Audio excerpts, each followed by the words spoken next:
Yo, people, welcome back to the YouTube channel. You already know what time it is. It's time for Manchester City versus Liverpool. A lot of people will be sitting there thinking to themselves, well, why on earth is this guy out here trying to get in amongst this type of match? And I said, you know what?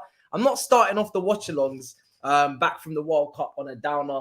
Do you know what I mean? Chelsea do play, obviously, Bournemouth, but I thought, let me just get in amongst it and enjoy, you know what I'm saying? As a neutral, just enjoy the match. We've been watching a lot of games as neutrals. We've been enjoying. And by my calculations, I think that can continue by club football. We've got plenty of a plethora, an absolute multitude of matches we can cover on this channel. I said, why am I subjecting myself to punishment? Why am I out here suffering, every single week? 4 defeats out of last 5 or something. Why am I out here suffering when I could be just watching football like normal? So as a City fan, I don't even care, to be honest. We usually care about the Carabao, says Asthma Pump. I mean, listen, this is you guys' trophy, innit? This is you guys' trophy. I'm just here to witness, kind of keep my eye on things, see what you guys are saying, see if Liverpool are really, really serious as well, because of course, they are in a top 4 fight at the moment. That's basically what they're involved in. Whether it improves and whether it becomes, certified and they get a grip and move on to pastures new, we shall see. But right now, as far as I'm concerned, Liverpool are in the top 4 race. So we'll take a look at the Premier League table at the moment. I know this is a Carabao Cup game. Obviously, Man City did knock us out of the cup. And, they caused us some damage there. We've got you guys in the FA Cup as well, actually coming up. So I'm quite intrigued to see just how seriously you take these cup competitions. You do usually go balls to the walls. Let's see in terms of the table. I mean, at the moment, yeah, Liverpool are 6th. They're like, wow, they're actually quite a few points off. 7 points off Tottenham in 4th. So they've got quite a bit of catching up to do, but that can be done and sorted within a few matches, of course. Take a look also at the lineups, even though they are going to be sent to me. I want to see. All right. It's an 8 o'clock kickoff, yeah, round of 16. There we go. How am I? I'm good. I've seen, I've seen that we are potentially once again going for a few Brazilians. We are making moves on these Brazilian players. The only thing I can do is to find out who the hell they are. First of all, I'm not going to pretend to tell you that I know them. I don't. So the only way to proceed is for me to actually find someone who does know them. And that's where we'll have a collaboration coming to you very, very soon. And once that collaboration is done, it will be uploaded and you'll have an everything you need to know episode about not only just this young Brazilian, Andre Santos, but also another young Brazilian that we seem to be tracking. I'd rather kill 2 birds with 1 stone and talk about the both of them. And yeah, see if we can get to a point where we have clarity. So my internet was moving booky for a second, but everything seems to be fine now. So happy days, no problems, good. So yeah, this game, I'm guessing it's on Sky Sports, right? Help me out. I'm guessing, and I would be guessing correct, would I? Main event. Let's take a look. All right. What about you guys? How have you been?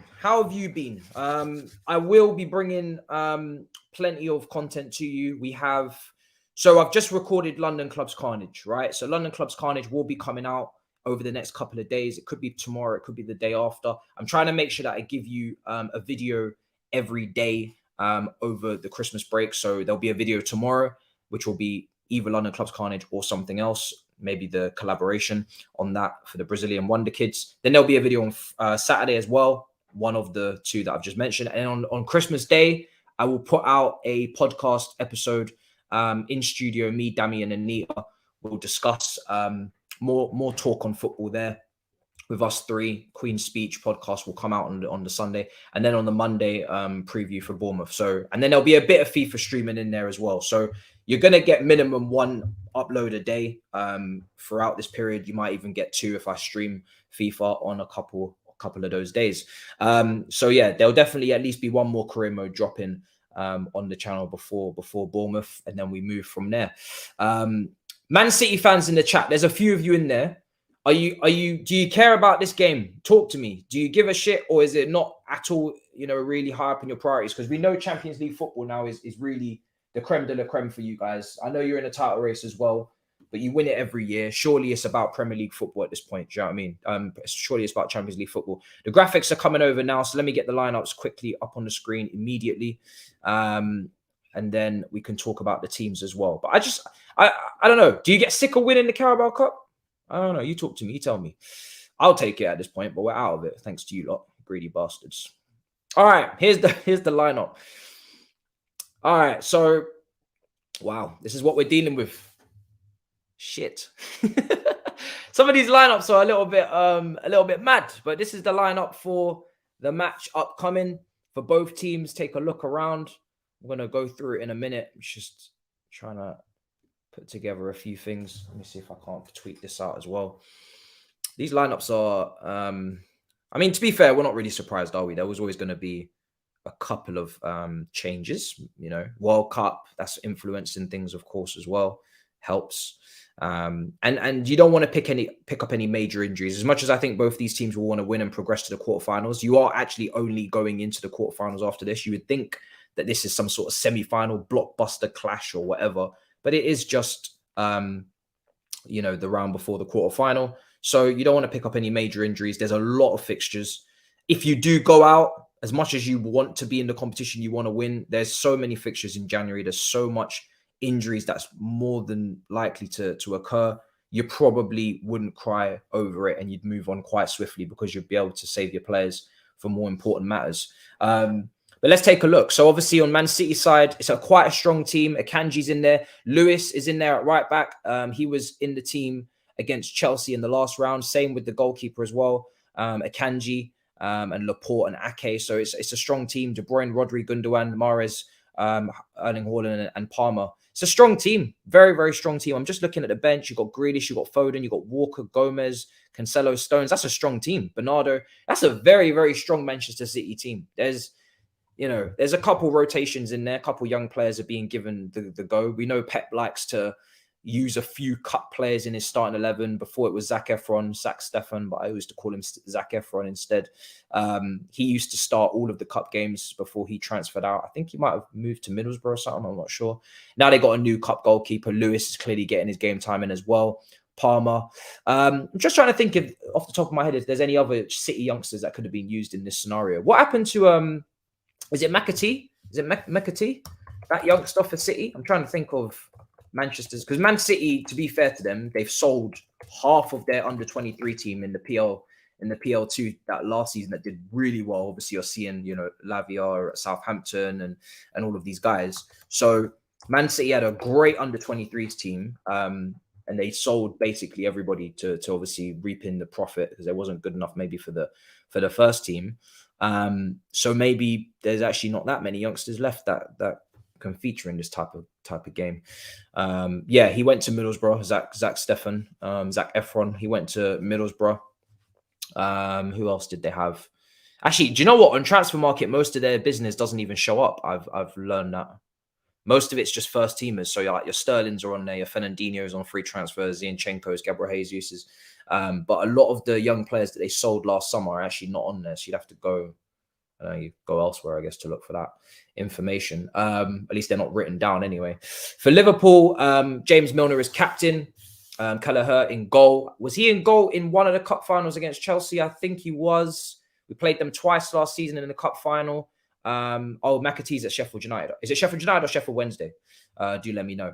I think this Liverpool goalkeeper played in big up, bro. Big up, Dave. I see you in there, bro. Big up. I think this Liverpool goalkeeper was in for Klopp in one of the cup finals. If it's Carabao or FA Cup last season, I think he was in there. Milner, Gomez, Matip, Robertson. You got Thiago. Who's this? Bajektic. Who's this? Who's this kid? They got a new kid in midfield. Let's see if this is a wonder kid. I'm looking forward to seeing. Fresh. This brother's come out of nowhere. I've never heard of this guy. Do let me know, Liverpool fans in the chat, who this guy is and whether or not he's got some serious potential. I mean, Spanish midfielder, 18 years of age. Never heard of him. Probably butchered the crap out of his name. Stefan, apologies. but it is what it is. I have no idea who you are, but I'm looking forward to seeing what you can produce. He's next to his Spanish compadre, Thiago. Elliott's obviously there, Salah, Nunez, and Carvalho. Carvalho is a player that I really am looking forward to watching because he did really, really well at Fulham. Then he was brought in at Liverpool. And he could be maybe their Coutinho. You never know. But he's got to obviously show it first. I haven't really seen too much of him. He's played a few games for Liverpool this season in big matches, actually. I think away from home to Nottingham Forest, was it that he started alongside with Elliott and maybe another youngster? Was it Jones? And they struggled. I think they might have lost that game. So, yeah, I'm looking forward to seeing what he can do. Elliott, we know him already. He did pick up a big injury, but he played really well against us at Anfield in a draw last season, was it? I think it was. Cater's on the bench. Henderson's on the bench. To be fair, you know, not the worst bench in the world. Tsimikas, Oxlade-Chamberlain, Fabinho. Yeah, Ramsey. Again, another player. Ramsey, signed from Aberdeen. Haven't seen much from him at all this season. He's been injured a lot.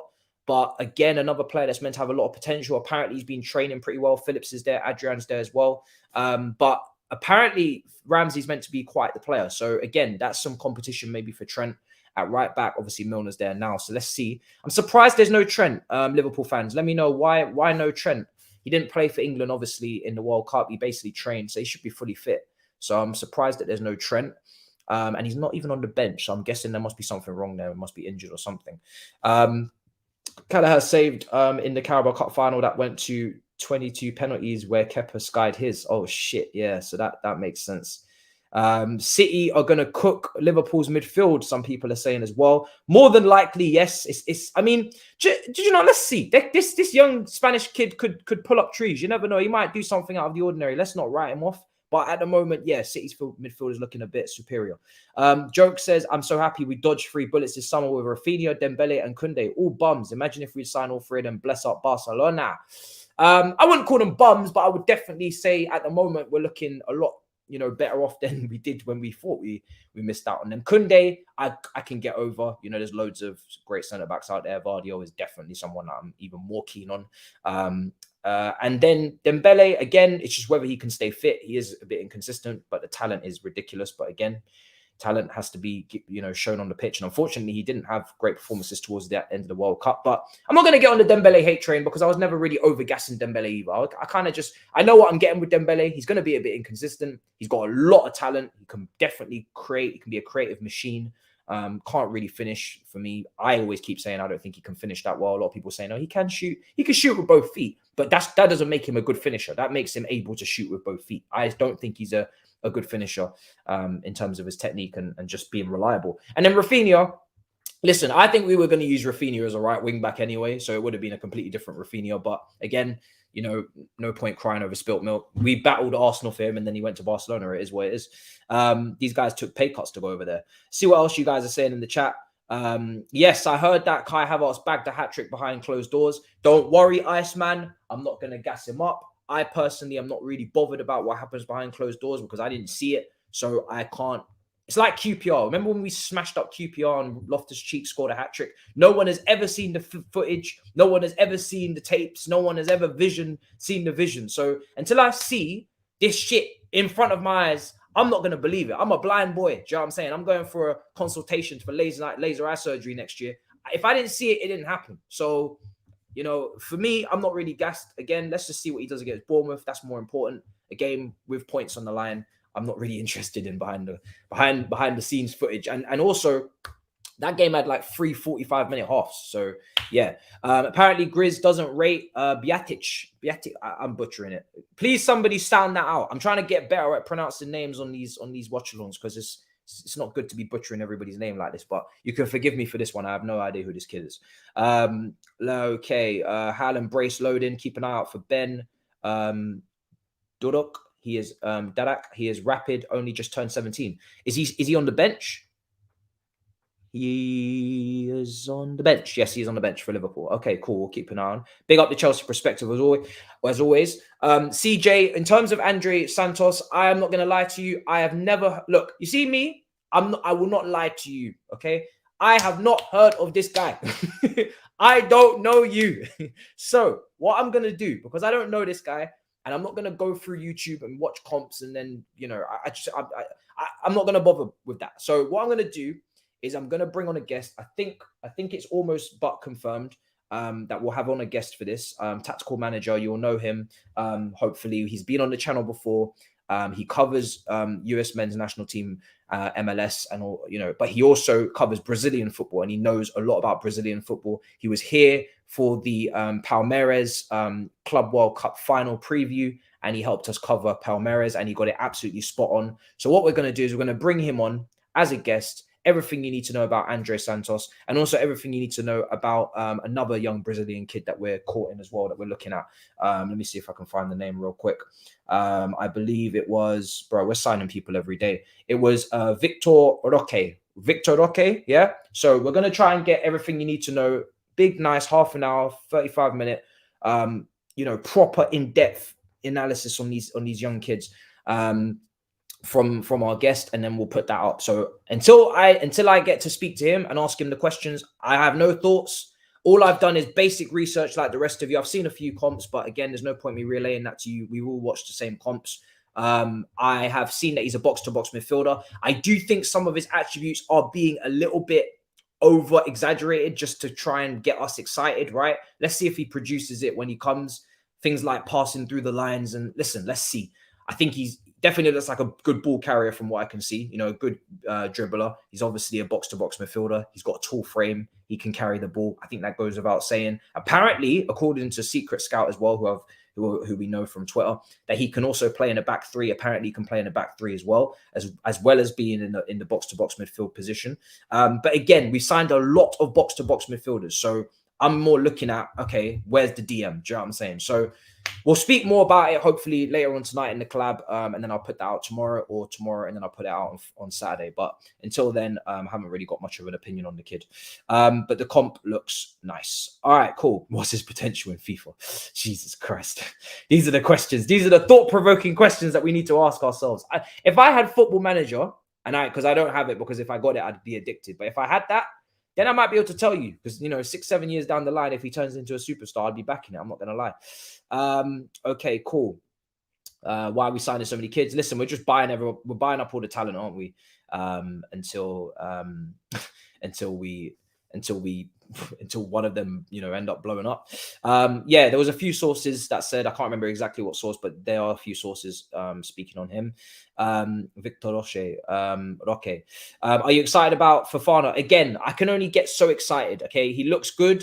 Fundamentally, he looks a lot better than what I've witnessed come through this football club in terms of strikers. Good close control, can dribble to a decent level, likes to pull out wide. Obviously, has scored goals in the Norwegian league.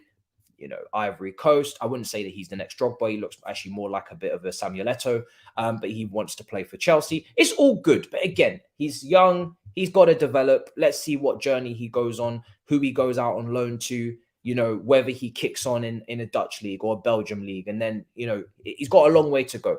But we'll see what happens. You know, it's early days. You know, I can only be, if you want true excitement will come when we sign a DM, all right? If you turn around and tell me that we've agreed a fee for Amrabat and he's coming in January the 1st, I will actually genuinely be excited, because that tells me that the midfield is going to look different going into the rest of the season. If we sign a striker like Memphis Depay, say on a even on a 6-month loan deal or whatever, I don't know what the options are, I would actually be genuinely excited, because I would rather see Memphis Depay up front than Aubameyang for the rest of the season if you want a short-term striker before Nkunku. So yeah, we need players that are going to get us points. These guys are not going to get us points right now. Big up, just stopped in to say hi. Much appreciated, bro, for the super chat as always.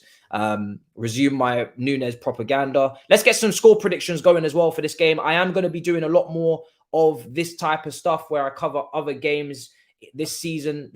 Okay, we're going to go ham on this channel. We are going to go fucking ham. Do you understand me? We are going to go ham, people. The content is going to be coming at you at such a rate that you don't even understand what to even do with yourselves. We're going to be covering not just Chelsea watch-alongs. I'm going to be doing big games like this. If I see an El Clasico, I'm doing it. If I see a Milan derby, I'm doing it. If I see Bayern Dortmund, I'm doing it. Do you understand? We ain't fucking about, bro. Let's roll, people. I'm seeing these score predictions and they're very disrespectful to Liverpool Football Club. These score predictions are crazy. We're going to be playing more FIFA. Listen, we're going to be doing a whole heap. These score predictions are very disrespectful. And of course, the videos will continue, the previews. Whenever I can go outside and film a roundabout next, it'll be out. Things like that. But it is really cold. I'm not going to lie, I've been a little bit of a wimp. It's been cold as hell. So I've left the roundabout. I've shelved it until, you know, the degrees is something respectful. It's been starting to get a bit more respectful, but man was not going out there in -5, -4, -3 at 1 a.m. I'm sorry. I couldn't do it. I tried. I couldn't do it. All right, cool. I don't know how long I'm doing it for until I complete the game. Until I complete the game. And of course, we've got the weekly shows back as well. London Clubs Carnage is the next one to come out. All You Can Eat Chelsea's the last upload, etc. For vegetarian, can you also go celery? Because including the ham, lol, I'm here all week. Big up. All right, let me make sure I refresh this because I think this has just done a little pause.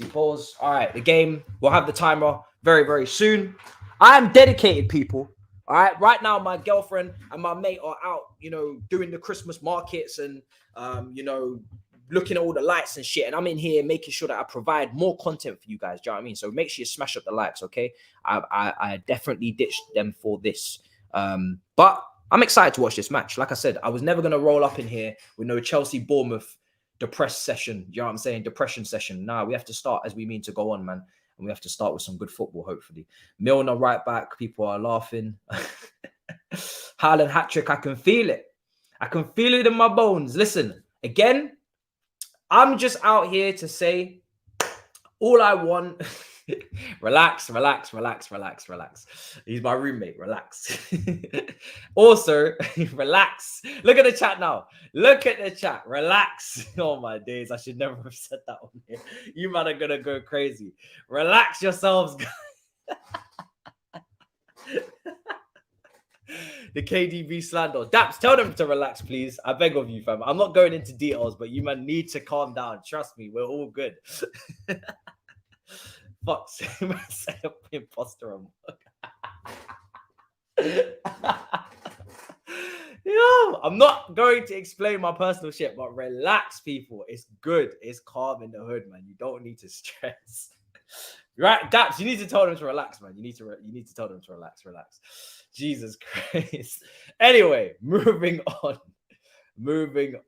Fucking hell, fam. I should never have said that to you guys. I knew you guys were gonna run an agenda. All right, cool. Let me scroll up before all of that was said so I can go back to the football. Milner has to be commended for how long he has managed to stay in that Liverpool squad. It's very true. It's very true because this guy's been doing the bleep test forever. And you know, he's managed to stick by it, and it's actually making sense so far. I am watching. We are Daps. I'm not gonna lie. You tried the P90 thing. It didn't work on the Big 6 Extra. The whole P90, yeah, that didn't work, bro. But we're watching De Bruyne. We wish him all the best of luck. I ain't got no agenda, okay?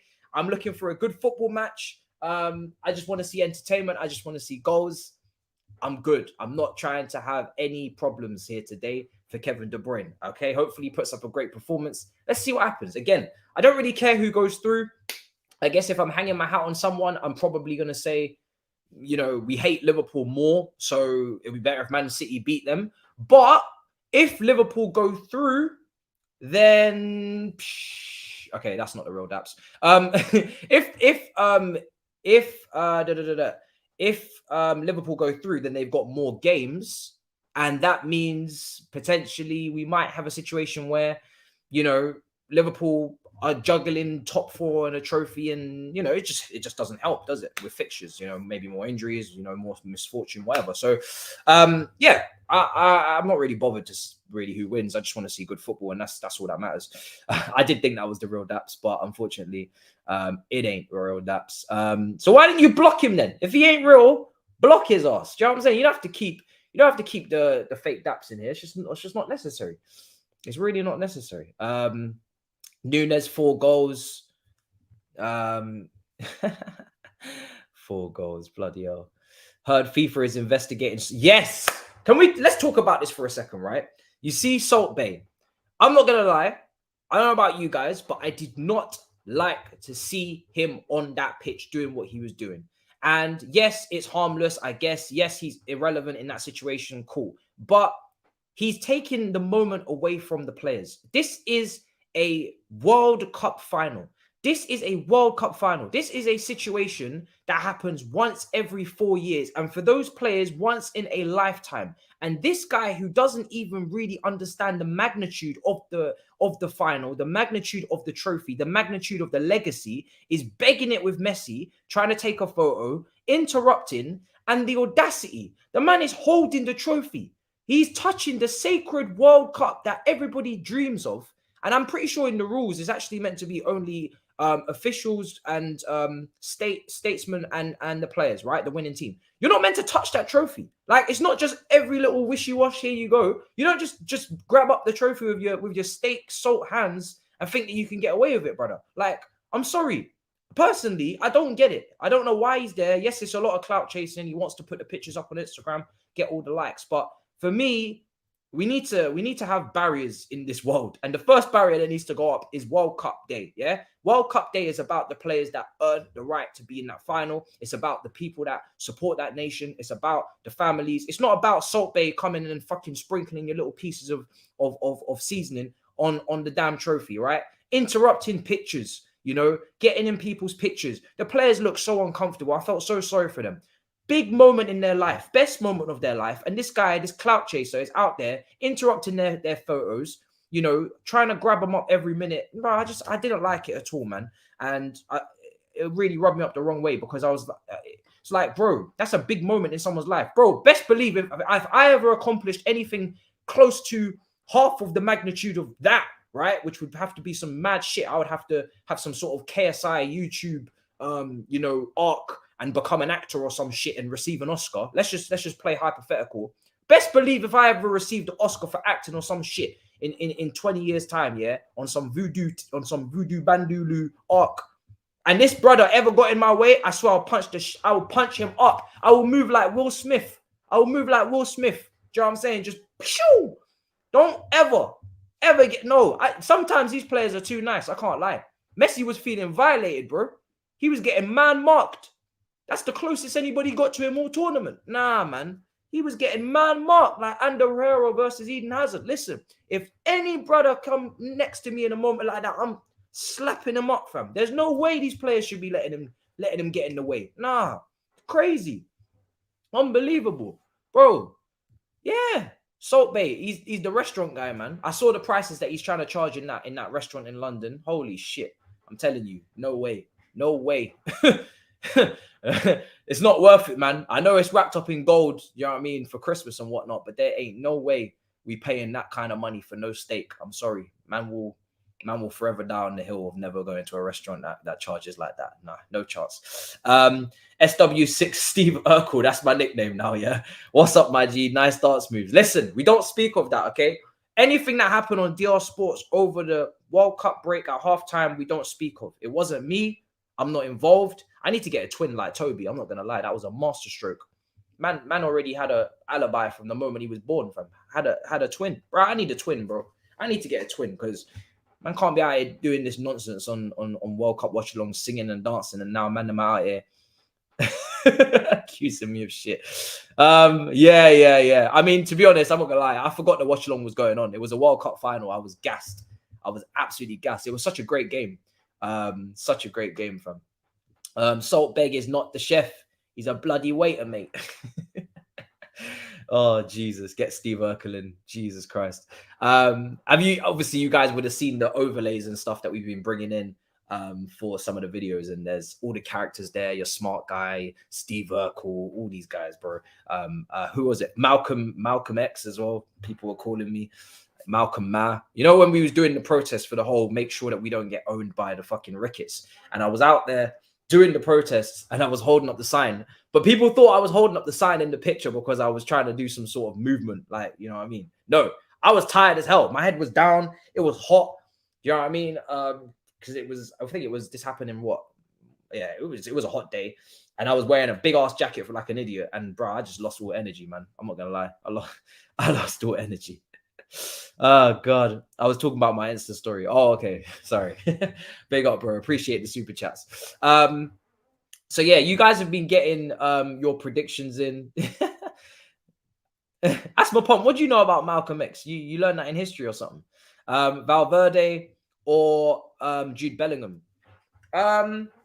Listen, that's a good question. I mean, wow. I think slightly Valverde personally, but two outstanding talents. And for when it comes to Jude Bellingham, I'm just intrigued to see what he does when he moves. You know, we've seen a lot of players, unfortunately, in the Bundesliga do a mad thing, and then they come over and they look a little bit lost deer in headlights. I don't think that's going to happen to Jude. Obviously, Valverde didn't have as good a World Cup, so he's going to probably in drop off in some people's votes. But what he's been doing for Real Madrid has been ridiculous, and he's doing it at a higher level.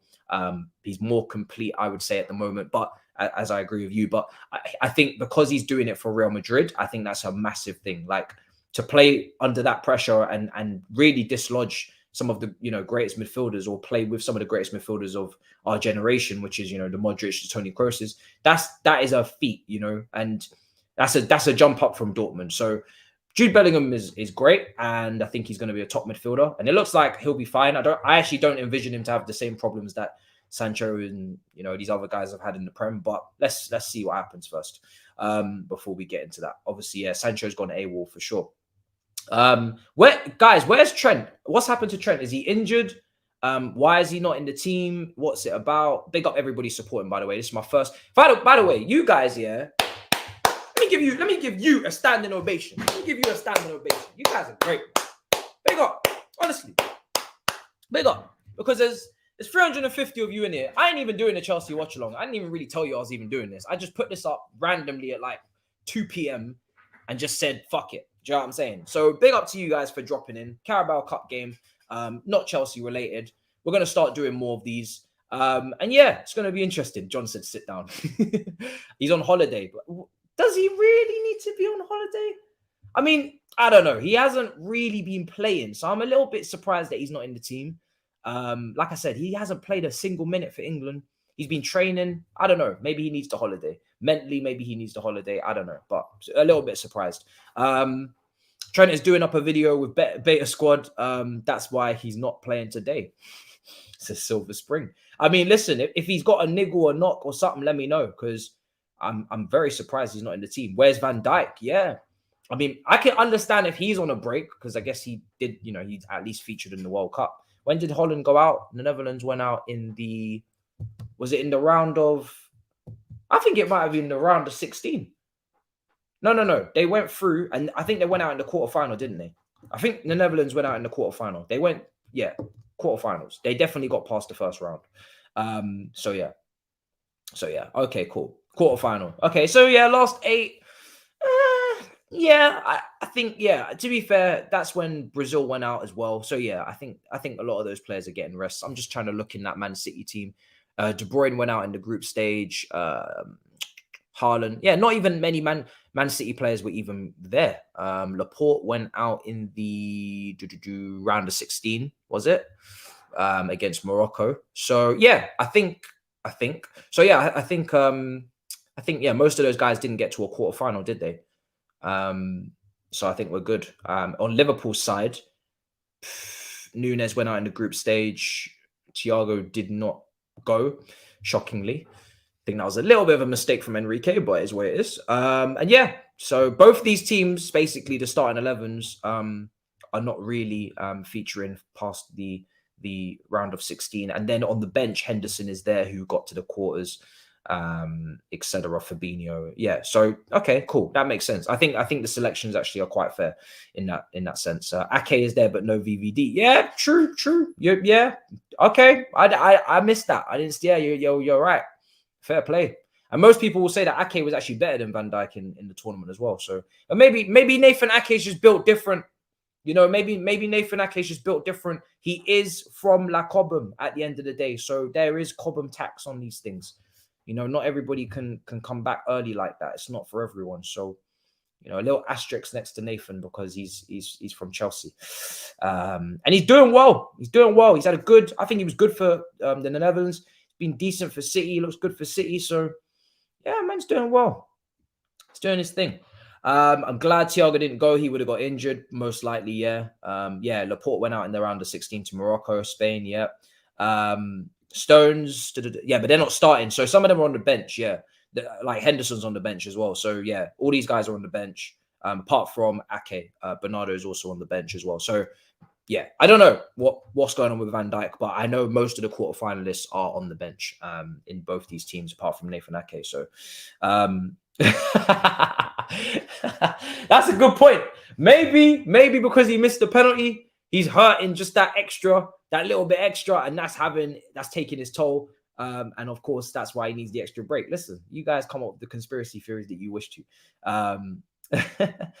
Akanji looked dead for Switzerland. I didn't watch too much of Switzerland, you know. Switzerland kind of always, watch much. No, I didn't really watch much of Switzerland. I think Switzerland might be the team I'll probably watch the least. I didn't watch much of Switzerland at all. It just every time I was traveling to and from studio, Switzerland just fell somewhere in there where I was probably on a train or something while there were strikes going on late and whatever. So just didn't watch Switzerland at all, really, to be honest. Okay, dodged a bullet with Delight, bro. That guy was horrendous.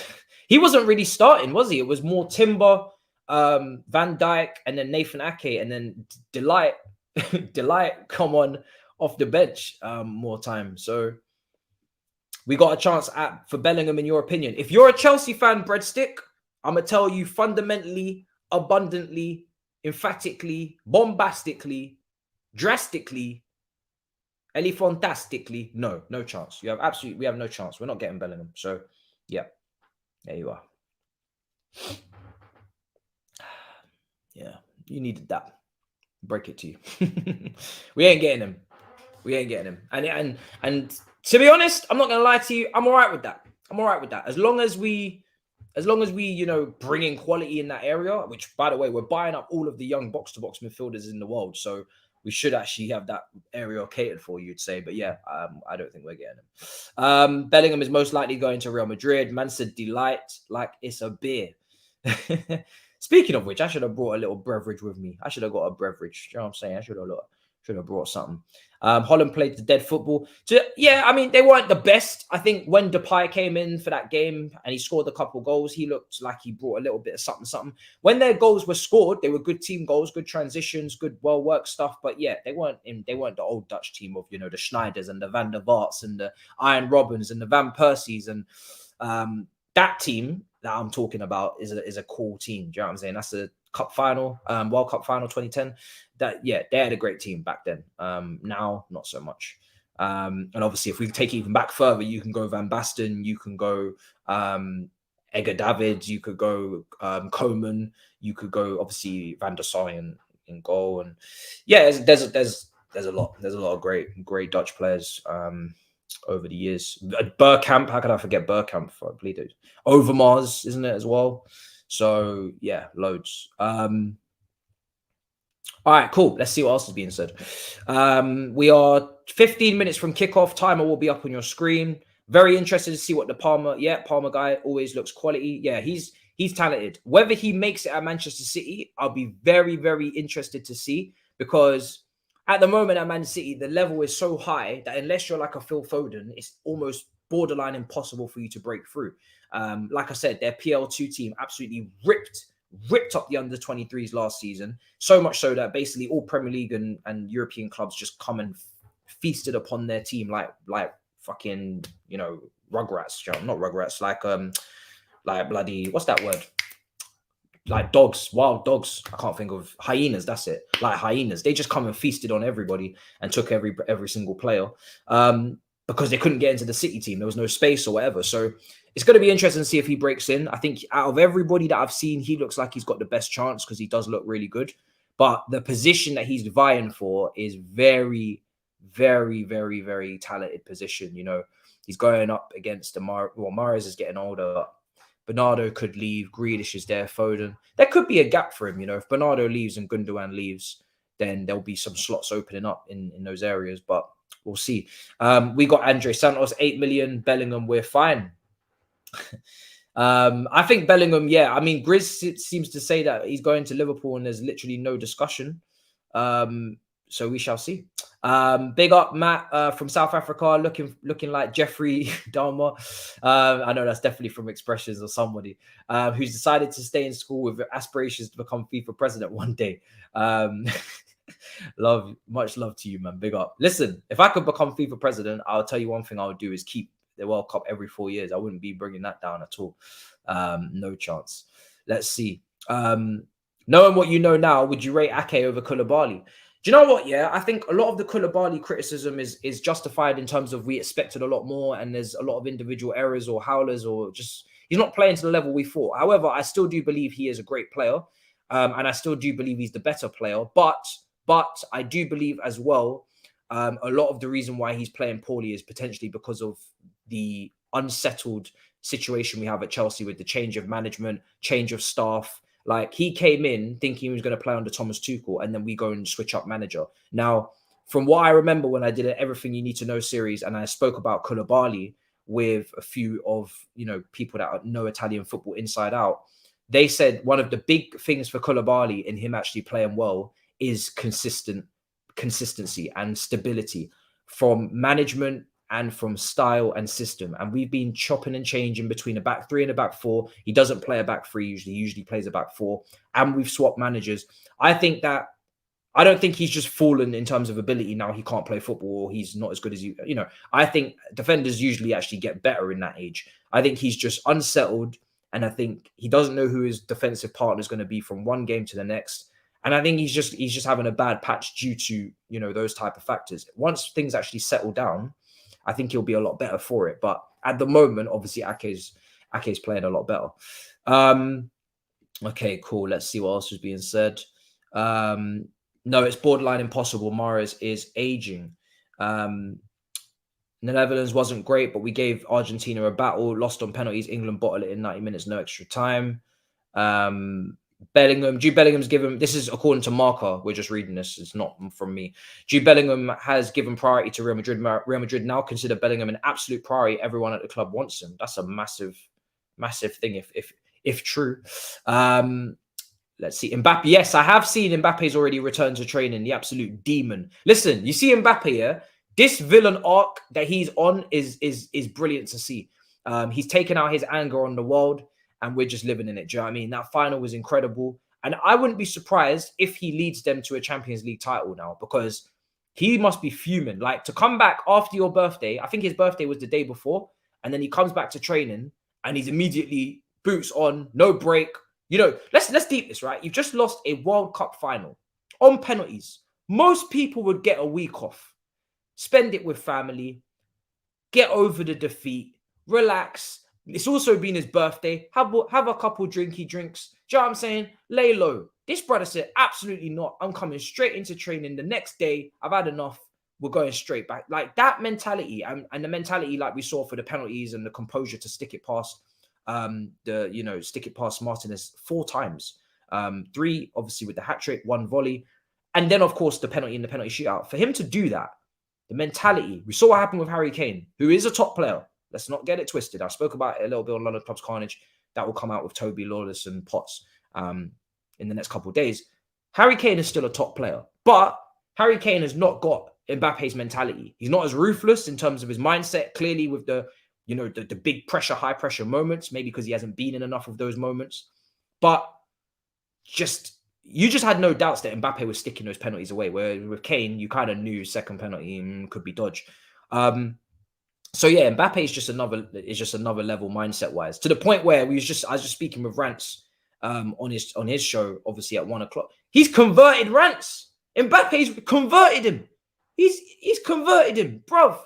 When you're converting, when you're converting people over, that's when you know. Do you know what I'm saying? Man's on some Jehovah's Witness type shit. Man is converting, 100% conversion rate. Man's putting 4 past people, converting people. Brother, you have to respect it, man. The mentality is on another level. The guy is on some serious smoke. And I can't rule out a demon like that with all the hurt and pain in his heart and the way that he's smiling and national anthems being sung. And he just looks like he's on another mission entirely. The brother looks like he wants vengeance. And I can't rule him out for Champions League, especially when he's got Messi and Neymar who are on form this season by his side. Listen, when you've got players like that around you and you're pissed, I wouldn't be surprised if he finds himself actually finally giving PSG a Champions League title. So we'll see what happens. What else is being said in the chat? Yeah. Koulibaly left Napoli. Now Napoli has #1 defense in Serie A this season. Listen, if you want to run the agenda, that's your business. But every Napoli fan will tell you they absolutely love Koulibaly and he was great for them. So I'm not really gonna hear any of this slander just yet. He's past it, sorry, but it has to be said. And when he plays, I'm expecting him to get sent off. I'm not gonna lie. One thing I will say, right, is he is a lot more rash. And not hot-headed, right? Because that was more other players, but he's a lot more rash than I thought he was and thought he would be. Again, I'm shocked by that. I thought he would be a lot calmer in terms of his positioning. Let's see as the season progresses. Again, he's only had a couple months. We're only like 1/3 through the season. He's gonna settle now. Okay, let's settle down. You're here now. You know the manager. You know your teammates. Cool. Second half of the season, I want to see Koulibaly show me what he's made of. Calm, composed, show the leadership, all those things. If he continues the way he's been playing for the rest of the season, then I might start to hear this conversation a bit more. But it's early days. It's been a very unsettling time. The team has been dog crap. So let's give him. Let's give him some more time because he has proven himself, at the top level already. Did you see? I did see Mbappe's halftime speech. I did.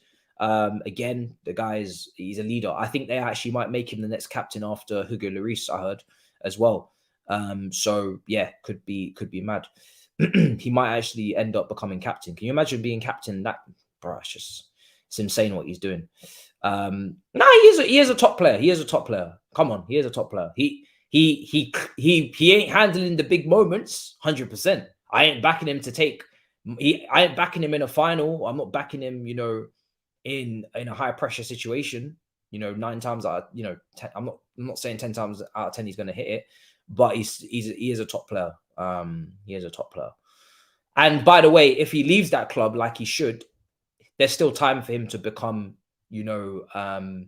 clutch because, he's in his prime. He's still got many years left. He doesn't rely on his pace. If he goes to a winning team, nobody has ever turned Tottenham into a winning team.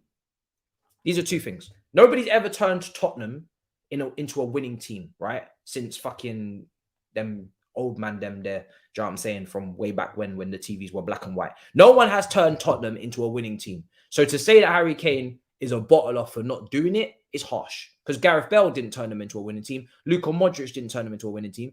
Pochettino, nobody has. So that's that out of the way, right? So he's been birthed in that environment of losing and coming second, third, fourth, fifth his whole life. That's where he grew up. He was born, birthed, cradled, fed, in the Tottenham environment. That's where he was, right? So that's not fair. Then England have not won shit for like 1966. So he's playing for these two bottling nations and they're coming together and it's obviously going to be an explosion, ladies and gentlemen. If you're playing for Tottenham and you're playing for England and you put those together, what do you get? Bottlers. So I can't even blame him. He's surrounded by bottle jobs constantly. England have not won shit for how long? They haven't won the World Cup since 1966. Beckham didn't win the World Cup for England, but Beckham played for Man United. He played for Real Madrid. So the bottling gene, it kind of clashes out. Lampard, Gerrard, Scholes, they all played for England. They didn't win shit for England, but it doesn't explode because they play for clubs who win. When you play for two massive institutions that lose, what do you expect? Of course, it's going to create a bottler. If two parents come together and they've been known their whole life to bottle shit and they form a child, the child is going to a bottle. So I don't even blame the child. The child is in the wrong environment to flourish. The child is in the wrong environment to succeed. The child needs to be taken out of the bottling environment and he needs to be placed somewhere where he can succeed and thrive. So when you put it like that, people, we got to stop this Harry Kane hate. I can't lie, because it's not really his fault. It's not really his fault. Let's see what else is being said. Yeah, when you say it like that, right, it makes sense, don't it? It makes sense.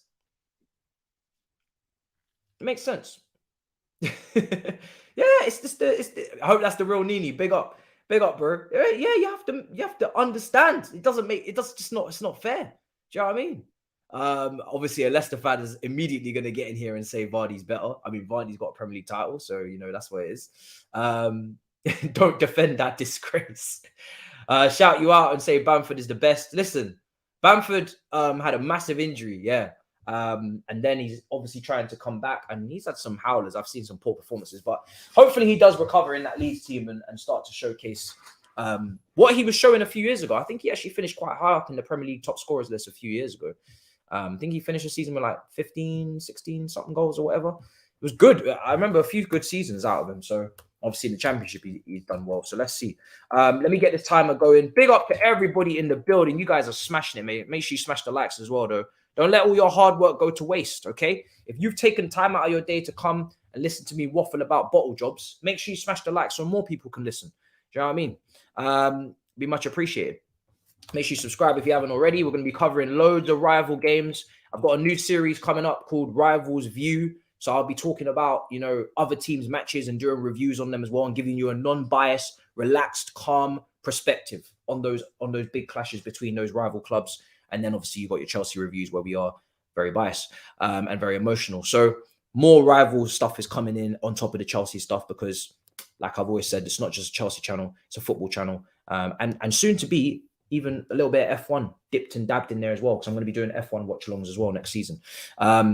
You'll be asking, why is Twitch not getting any of this love? You can ask their payment package. Do you know what I'm saying? That's their business. They fucked up. They fumbled the bag, and now I take the content. Bottle child. Yeah, I mean, listen, I thought that analogy was kind of spot on. Do you know what I mean? It's quick maths, 100%. It makes sense. You're saying Kane's parents are... Exactly what I am saying, yeah. Yeah, well, in a roundabout way without disrespecting anybody. That's exactly what I'm saying. Do you know what I mean? Makes sense. You know, when you really put it all together, it makes a lot of sense. All right, let's see. If you want it on Twitch, I might keep it on there. But you know, I do like F1 a lot, and I feel like more people deserve to be watching that shit. And it's Twitch's algorithm is very disgusting right now. I know what's going on. All right, let's get the timer going. Let's see. Hopefully we get a great game. I have no reason to believe that these two won't produce a great game. There's good footballers on that football pitch. De Bruyne, you know who needs a villain arc? It's De Bruyne who needs a villain arc. After that stinky World Cup, the first two games were atrocious. Third game, playing in that double pivot in the midfield a little bit better. De Bruyne needs to have a great end to the season because, you know, he's meant to be one of the top, you know, maybe the best at his best, the best midfielder in the world. And he hasn't had a great World Cup, and his comments as well really did rub me up the wrong way. So I would like to see a little De Bruyne villain arc begin. I think he's got the face for it. You know, I think he's definitely got he's got the devil inside him somewhere. If he really reaches down deep and finds it in himself to really go on this absolute look at Hairline, man. This guy is just a robot. Jesus Christ. He's been incubating, right, in this little tank, Hairline, all World Cup. You know those tanks you put water in it and you just let them incubate. He's kind of frozen. They've frozen him in time, and then you kind of just go and hack out the ice in 40 to 100 years time, and out comes the human being ready for continuation of life. That's basically what happened with Erling Haaland over the last month and a half. We haven't heard from him. We haven't seen him. The guy's just been non-existent on the football pyramid, and now he's coming back to be a robot and score a whole heap of goals again. It's going to be great. He's got records to chase, man. All right, let's get that timer started. Game kicked off. And let's see what happens with Erling Haaland. Is he going to be rusty or is he going to be moving mad? Oh, God. Let's see. It's going to be very interesting. A reason why Kane flops big moments is because he never gets them at Spurs. Facts. We spoke about this on Big Six as well. Spot on. Never been able to build mental resilience. Not used to these moments. Hence the pen. 100% at key moments. Exactly. You know, that's why big game players exist. And that's why, you know, some players aren't big game players because they're not able to produce on the big stage. And maybe the mental side of things, it gets to them. They start to hyperventilate. They start to breathe in and out, their deep breaths. Do you know what I'm saying? They take in the atmosphere. They take in the occasion, the media, the press, and it just gets to them and they get in their heads. Because let's be real, Harry Kane is brilliant at penalties. His technique is clear. So he should be able to bag that. But it's the moment. Because if that's a Wednesday night away from home to Shrewsbury Town in the third round of the FA Cup, he's going to bag that. Do you know what I mean? He's not going to miss it. Liverpool just on the counter attack here. Darwin Núñez getting in between the defenders, and I think he got his. No, he didn't get a shot away. Great defending. That's brilliant. Brilliant defending. Got back in time, Laporte. Oh, yeah. So, Nini, actually, do let me know if you're in the comments. Let me know what you think about Fofana's injury, man.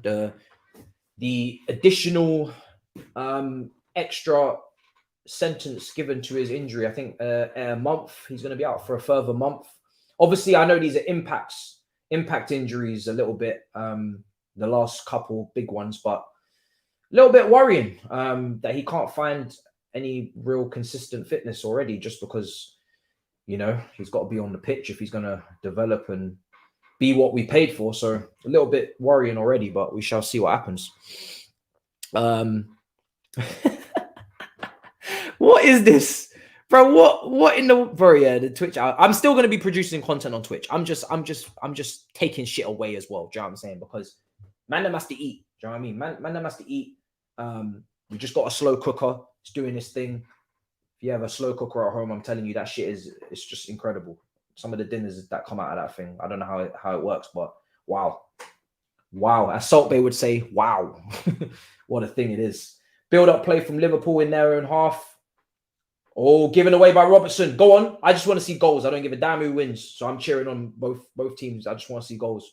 I've already come to the conclusion that if Man City win, it's good because we hate Liverpool more. If Liverpool win, it's good because they're in the top 4 race, and that means more matches for them. So I don't really care what happens, to be honest. And it's too far from the final to care about who's winning it, because we're not even in the quarterfinal yet. So this is the round before the quarterfinal. So long way to go. Oh, don't lose it there. Akanji, got to be careful. Man City, both teams look like they want to play out from the back and they want to keep the ball as much as possible. So we're going to get a good game, I think, style-wise, but we shall see. Basically, Fofana's injury prone. Todd Bowie ain't got a clue about football. Man was talking about lubricating. Bro, what was that? Somebody in the chat was talking about lubricating shit. What's going on? Who was that? Was that bro? Was that asthma pump again? Some of you, fam, you gotta look after your brothers in that chat. You know, if you see them saying any wild shit, man, just check on if they're all right. And also, the reason why I'm saying to bring it to this channel is that I'm looking to see if we can. Obviously, I know the people that follow me that like F1 already. We already got our own little community. But imagine if we was able to tap into an F1 community on this channel. Like, that would be great. I would love to see like bare people just watching F1 on here and like enjoying it the way I do and teaching me about the sport as well. So I'm kind of bringing it to the YouTube algorithm to see if we can find any stragglers that want to support us in our F1 journey. Lewis Hamilton's rise back to the top, you know. Corner for Man City. I think Gundogan's going to take it. Oh, taking it short. De Bruyne, ball in. Wants to put that similar crossing that he's always done with the right foot. Oh, that's a bad pass, man. He's overhit that. There was a good opportunity for a counter-attack for Liverpool, but the pass has been overhit massively. Massively overhit. I used to stay in my under 75. What? Brother, you know me from somewhere, because the fact that you just mentioned the 75, we all know what bus route that is. That's the Lewisham to Croydon bus. So that means you definitely know me, because I used to get that bus all the time. That's one of the most famous bus routes in South London. That's a Hall of Famer bus route. That's what I call it, a Hall of Famer. When you're going from Lewisham to Croydon and going through Sydenham, Norwood, Catford, that's a Hall of Fame. That's a Dora the Explorer route. That's a swiper no swiper, fam. That's a mad route. Going through proper ends. Insane. Yeah, that's mad. That is a proper journey, that one. I've done it as well. Go on. Oh, let's see. Carvalho is just trying to press from the front. Oh, we're talking about Haaland's missed shot. Oh, okay, fair. Oh, here we go. Haaland. Oh my goodness. Oh, that wasn't Haaland. That was Palmer. What the hell was that? How do you miss that? I know he's a kid, right? But Haaland it was a ball over the top from Akanji. Haaland down the right-hand side. and he's coming in now, checking in, bundles of space, pulls it back. Oh, Palmer, you should use your right foot, kid. Oh, that's awful. Because the only reason why that happened is because he wanted to use his left foot. If he had just trusted his weak foot, I mean, maybe he would have miskicked it. He knows his weak foot better than me, but bro, that is a right footer and nothing else. Oh my God, that's such a bad miss. Gomez. You remember, also, don't forget, last time these two played, Liverpool versus Manchester City, Joe Gomez and Van Dijk locked up Erling Haaland. And I mean, they were the first team, actually, that I can remember that locked him up. He still had a couple chances here and there, but no. At Anfield, unbelievable performance. So let's see if they can replicate it. Obviously, there's no Van Dijk. There's no Van Dijk today, but Matip is still a great defender. So let's see if they can lock up Haaland again. But yeah, it was a great performance at Anfield in a game where everybody expected Manchester City to win, and Liverpool managed to respond and find it within themselves to have a great performance after some pretty shoddy performances. Manchester City just in possession. I see the debate is going on about Levi Colwill. I didn't get to watch him yesterday for Brighton, unfortunately. I really wish I did. What was I doing? Better question. I can't remember. I must have been doing something. But yeah, hopefully he comes back in the summer and gets an opportunity, because I rate him really highly. You guys will remember in the summer I was talking about him a lot, and I was really angry last summer when it sounded like he was going to leave. So yeah. Here's Thiago. Oh, Thiago's giving the ball away. Thiago! De Bruyne! Oh my days, De Bruyne! Intercepted and blocked by Erling Haaland, man. That would have been a mad transition for Man City. What an opportunity. Oh, Jesus. Bro, Thiago dilly-dallying on the ball again. He's got to be careful, man. De Bruyne just cooked him, dribbled in between two players, and then as soon as he went to go and play the pass in behind, it was blocked by Haaland. I think it was a pass out to Palmer on the left. But this game started off really well, very energetic, and a little bit end-to-end. Good game, very good game at the moment. But yeah, that we were inches away from a brilliant transition for Man City. Why are Chelsea obsessed with Brighton? I mean, listen, Brighton have had good recruitment. Big up Miz in the comments. Big up my brother. Yeah, Brighton have had good recruitment. They've done great business. They've had their highest ever place to finish in the Premier League last season. They brought in Caicedo. They brought in McAllister. They've had good recruitment, like I said. And obviously Potter's familiar, Cucurella's familiar, the coaching staff is familiar. So yeah, that's why we're obsessed. I mean, any team in the mid-table to lower top 10 who has good recruitment, big teams should be looking at that. Oh, De Bruyne. De Bruyne has fluffed his chance. Is there a good crowd? I'm getting a vibe. It's difficult because they're only showing the lower tiers on the TV at the moment. De Bruyne just had a brilliant opportunity, scuffed it. It didn't really connect. Kind of hit the under part of his boot. It was a bouncing ball on the cutback, and he just didn't connect with it properly. Went straight at the goalkeeper. But at the moment, Man City have had the better chances. Oh, intercepted again. Man City are winning the midfield battle, if I do say so myself. And at the moment, they're playing the better, creating the better chances. Liverpool are just kind of looking to hit them on the break. Here come Man City again on the left-hand side. Ball in. Haaland! Oh! Haaland! 1-0 to Manchester City. And it's Erling Haaland with the... Bro, I say Haaland. I don't give a damn. 1-0. Erling Haaland with the first goal in this game. We were saying, is he going to be rusty? Is he going to be doing the okey cokey? Well, listen, this brother has returned. Like I said, he's been sitting in an incubator for the last month and a half. He's been chilling. He's been literally just missing. We haven't seen him. And here he is, reincarnated and back doing what he does best, putting the ball in the back of the net. It was not an easy... That rhymed as well. It was not an easy ball to connect with, by the way. The cross came in and it was kind of at a weird... It was at a good height, but... You know, I've seen many a striker mess that up. And for him to just connect with it perfectly, down into the ground, into the corner of the goal, brilliant. And an assist for Kevin De Bruyne with the cross as well.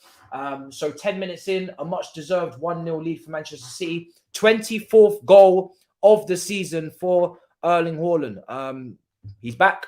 He's clinical as hell, and he's back. probably going to go down as one of the greatest goal scorers the game has ever seen. You know, goal scorers, not players, but goal scorers. Because, bruh, the amount of records he's going to break, it's going to be mad. It's going to be mad. He's definitely going to break, for me, the Premier League record of, I think it's 31. Is it, Salah? 32? I think he's going to break that. So, yeah, it's going to be mad. Oh, here they come again.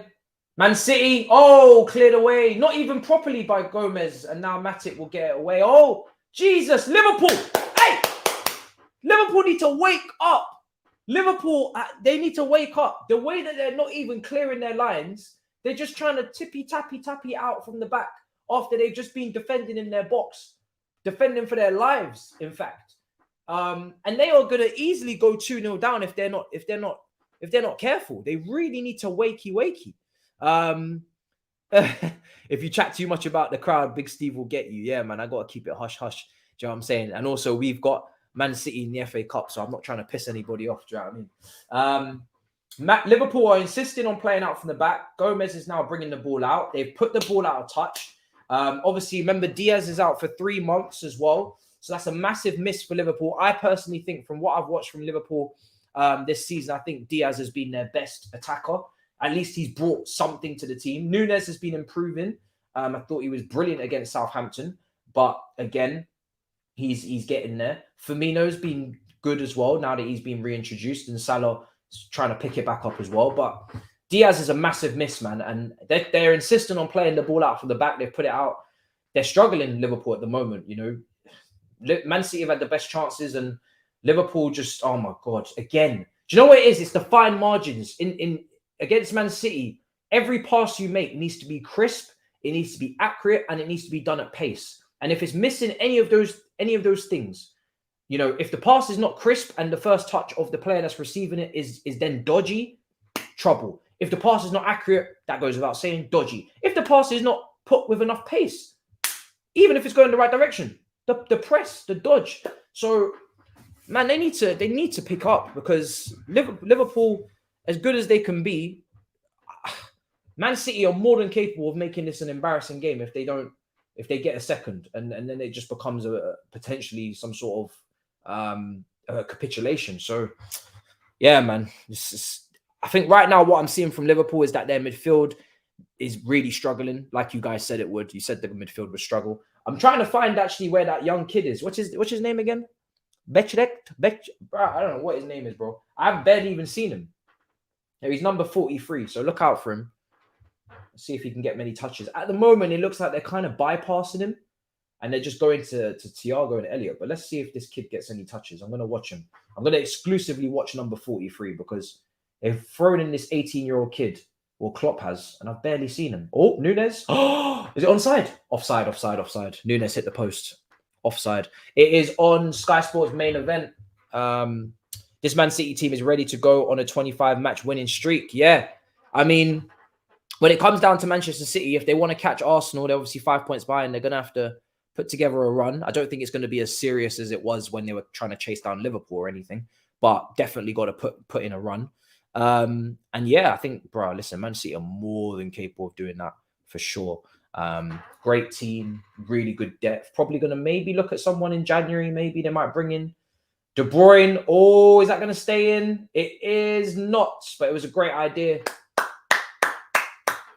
De Bruyne stepped it up so far. First 15 minutes, he's been very good. He's been very lively. He's getting on the ball. He's creating chances. He's obviously got an assist. Could have maybe even had more. He's pressing really well as well. He's forced Liverpool into a few mistakes. So at the moment, De Bruyne is having a very good game, responding to what was a very disappointing World Cup. Liverpool, and is that number 43? Is that Elliott? Who is that? Elliott. Elliott give the ball. No. Yeah, it was Elliott. They're struggling, Liverpool, man. Oh, wow. Is that Palmer? Hey, Palmer is twisting up people on that left-hand side. God damn. Shit. Erling Haaland scored, yeah. Bro, Palmer just twisted up Milner and Elliott, made them look like clowns. Oh, my good. Is this Darwin Núñez on the flank? I don't know why he's out there. Just found a little pocket of space, trying to see if they can thread it through. Oh, little ball over the top. Nope, out for a goal kick. Bro, yo, Palmer's twisting up people over there. It's insane. Absolutely insane. I totally understand why Liverpool could want Mason Mount. Yeah, I saw that they were interested. Obviously, Mason Mount is yet to sign a new contract. He's having a lot of issues with negotiations there. Liverpool apparently are waiting in the wings to see if they can strike a deal. I'm not worried about the situation. We'll see what happens. If it does happen, fuck me, that's going to be an earthquake in the Chelsea community. I wouldn't even know what to see with the responses to that deal if it ever happened. I mean, with Mason Mount, you know, for all of this, yeah, the reason why I'm not stressed is I don't believe that Mason Mount will actually leave Chelsea. I don't believe that he would actually leave, right? But if he was to actually leave, that would be nuts. Like if he actually went to Liverpool, that's like something that would only happen on FIFA. Like if he genuinely packed his shit up and went to Liverpool, oh my God, the earthquakes that would happen, it would be insane. Like no one would know what to do with themselves. It would be like, what in the world is happening? It would be nuts. So I just don't believe he would leave. So I think this situation will definitely get resolved. I don't think it's as dramatic as people are making out with the contract, but we'll see what happens. Here's Mahrez on the right-hand side. He's in a great position that he's taken advantage of so many times, trying to win the corner. Joe Gomez now gets it back for Liverpool. I know some of you can't watch the game, so I'm giving you a little bit of commentary as well, so you feel like you're not in the dark. Ake, Salah just trying to put on a little press. Man City just playing it about inside Liverpool's half, trying to see if they can find. Oh, that's a short pass, man. Gundogan intercepted. Back with Liverpool now with Gomez. Careless. A little bit, some bad passing. I say rustiness is what I'm going to put it down to. There's been some poor passes. Gundogan again. Oh my God. What did I just say, big man? He just gave the ball away a minute ago, and then the next pass, he's passed it out of play. I'm going to put it down to rustiness. Like I said, I'm putting it down to rustiness because some of the passes I've seen in this game already, it's it just tells me that a lot of people are definitely worse for wear for the break in terms of really match sharpness. Kevin De Bruyne, who's been playing the World Cup and has trained at a high level. I think there's a difference between training for your country at a World Cup and training, on a 6-week break. The intensity level is just going to drop naturally. Players are going to drop off. De Bruyne looks sharp, so you can tell he's been at the World Cup. Whereas Gundogan, who hasn't really been playing since God knows when. He was in the Germany squad, wasn't he? Did he start for them? I don't know. I think he must have been starting surely. But they went out in the group stage, but he's been poor. Go on, Nunes. Oh, good tackle. Ake again, great tackle.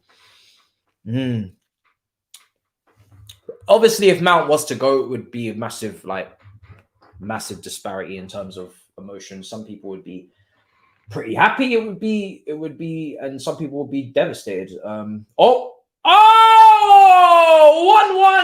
and it's Carvalho with the goal. 1-1. Liverpool, who have not been great, but they have found a way to make an impact in that final third at last. And Carvalho, the young kid from Fulham, who's trying to make a name for himself this season and be the new Coutinho in this team, has found a way on that left-hand side where it matters to just be in the box, right place, right time. And it's a very good finish. I mean, to be fair, it was one of those finishes that kind of took ages to get into the goal. Milner with the assist from that right-hand side. It was very softly struck, but the goalkeeper couldn't get across. And in the accuracy in the end that sees Liverpool equalise. Good cutback and an equaliser. Probably you could say concentration levels in the defence need to be a bit better. He was basically a free man. Where's Akanji? Where's Lewis? But 1-1. So 20 minutes in, Liverpool have equalised. And it's, by the way, what a start, It's why I picked this game as my first one back for club football, because I just thought to myself, Manchester City versus Liverpool, it's a cup game, it's a knockout game. No one's going to park the bus. We've got good players on the pitch, should get good football, should get entertainment. It's a good way to start. And I ain't got no ties. So I'm just in here living life, enjoying, I should really be sipping on some beverages, but it is what it is. You know what I mean? Man, just living life. Big up everybody inside. 2 goals in 20 minutes. I couldn't ask for much more at all. Now you care. Now the Man City fan care. Now he gives a shit. Not happy at all, is he? Yeah, I haven't seen Mahrez in a while. Yeah, it feels like I haven't seen Mahrez in a while. Here's Darwin Núñez chasing a lost cause. Matip putting his hands up to say that, my bad, brother. That was a bad pass. I should have done better. 21 minutes in. The Etihad, to be fair, yeah, for everybody that does get at the Etihad, it does look like it's pretty full.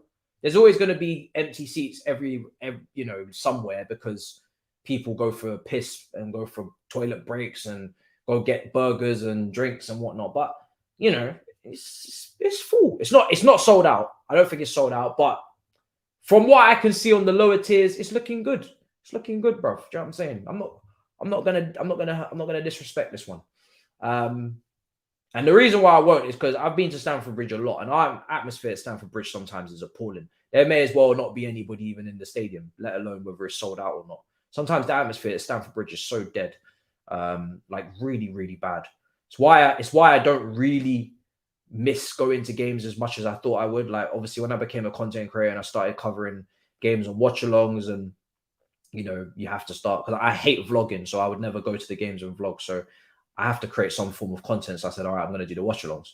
And I thought, yeah, I'm probably going to miss going to games a lot, and I'm going to probably be inconsistent with the watchalongs. But you get used to it, and I would probably rather go to the away games, and I'd probably rather go to the European away games as well.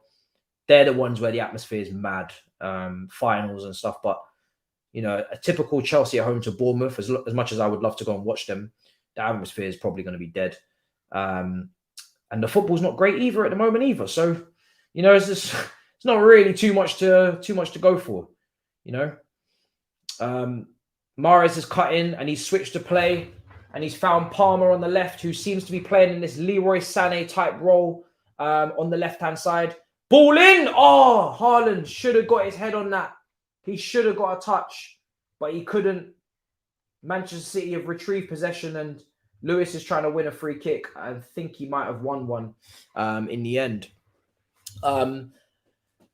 Basically Palmer is kind of playing as this like Leroy Sané left wing, hugging the touchline type player to add width into that Man City team and create spaces inside for De Bruyne and Gundogan. And what it's allowing is obviously they don't know. I mean, Milner doesn't know whether to stay with him and get touch tight and try and defend 1v1. Obviously, he's got the beating of him, maybe pace-wise, I don't know. Or tuck in and deal with the third man runner, which is Gundogan, and De Bruyne is tucking in. So it's really giving problems to Liverpool on that side, how to deal with it.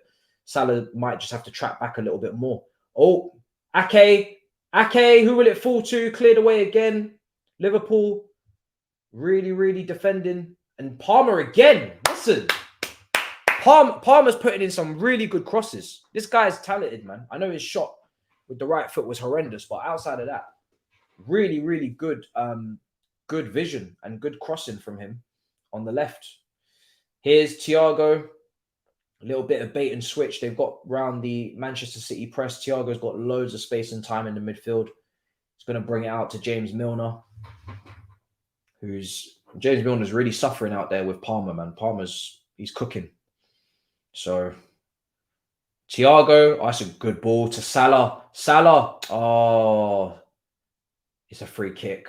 It looked like Salah was going to be in there. It really did. Yeah, it looked like he was going to be in, but unfortunately not. Yeah, he's struggling. Struggled to get ahead of the defender properly and ended up fouling him, but it's a nice try. Oh, here's Mahrez again. Mahrez. Oh, good switch of play. Well done. Well done. Here's Palmer again. He looks really good on this left-hand side. I don't think this is where he usually plays, is it? Let me know, Man City fans. Here's Palmer. I think Palmer, he's one of them players. I think he's played 10, and I think he's also played off the right. And maybe, correct me if I'm wrong, sometimes in a three-man midfield as an advanced 8 in between the lines, because obviously Man City basically played cams there half the time. I haven't seen him on the left too much, but maybe he does play on the left more often. I don't know. He looks really good on the left, though. He's really, really impressing me. The goal was scored by Carvalho, yeah. Yeah. Right wing 10s. Yeah, yeah. So literally not left wing usually.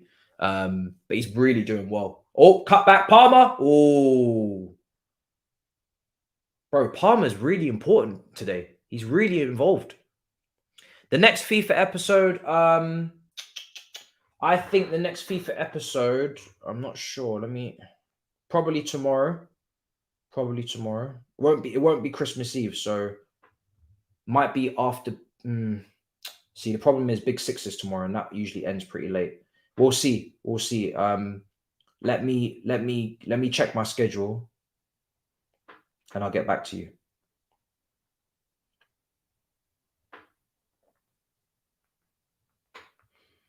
Oh, that was the real Thabz.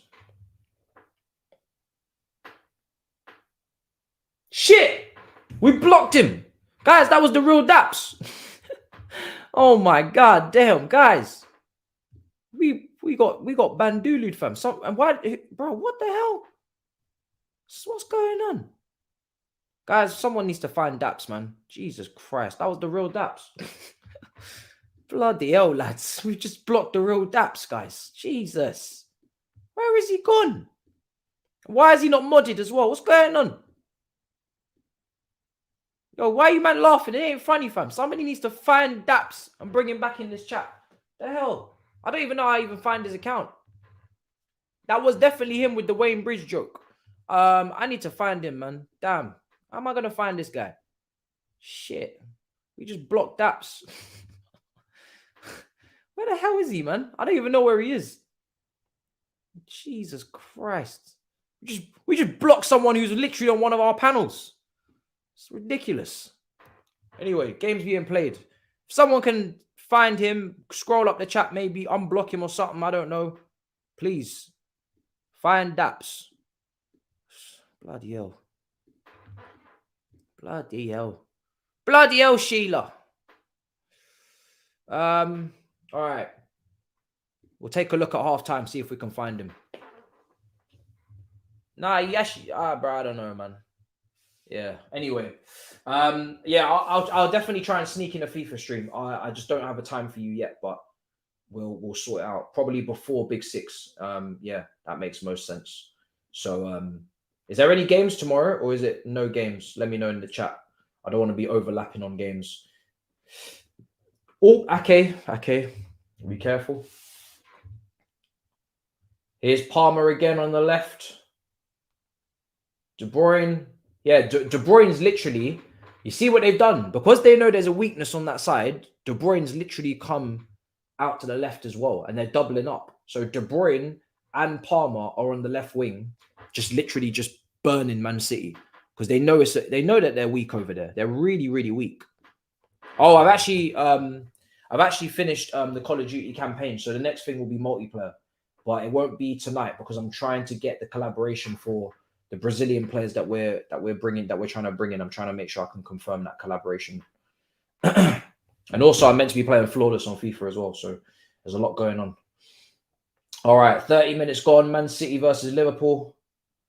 So much content to do, not enough hours in the day. Play it. Oh, Liverpool. Oh. Yeah, somebody needs to find Thabz. I don't think I can.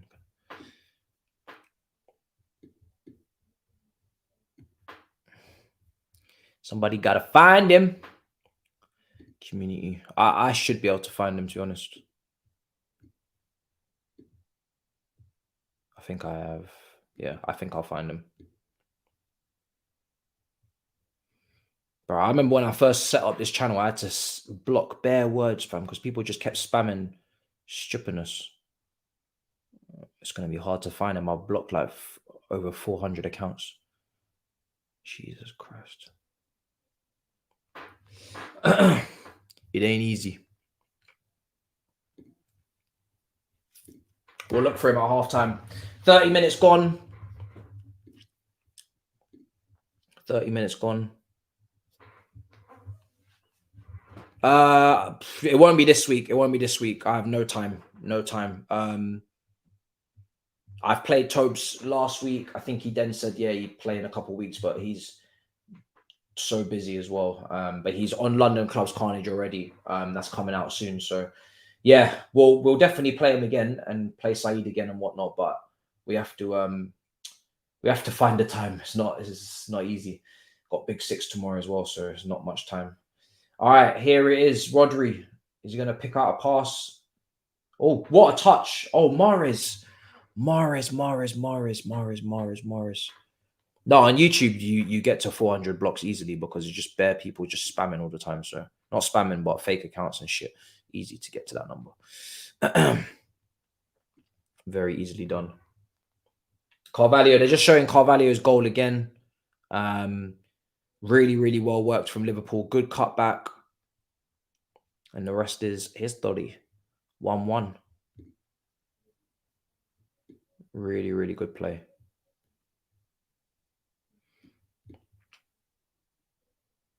If you saw the accounts I had in here blocked, I probably got about 5 or 7 or 8 different rants, fake accounts, 10 different Saeed fake accounts, Skullfuggeries, Grizzers, Bear, League Gunners, Bear fake accounts. It's going to take me a while to find that still. Yeah. Manchester City just in possession at the moment. Let's see what they can do.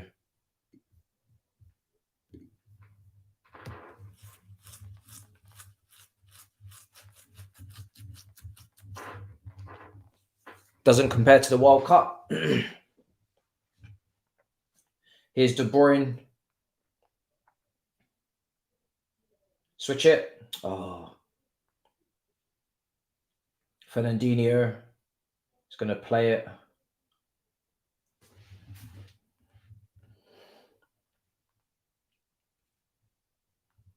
Yeah, 33 minutes gone. Use the search function, yeah. It's actually doesn't seem to be a search function.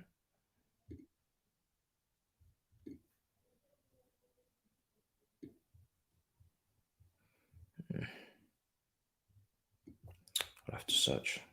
Or I'll tell him to send me his channel.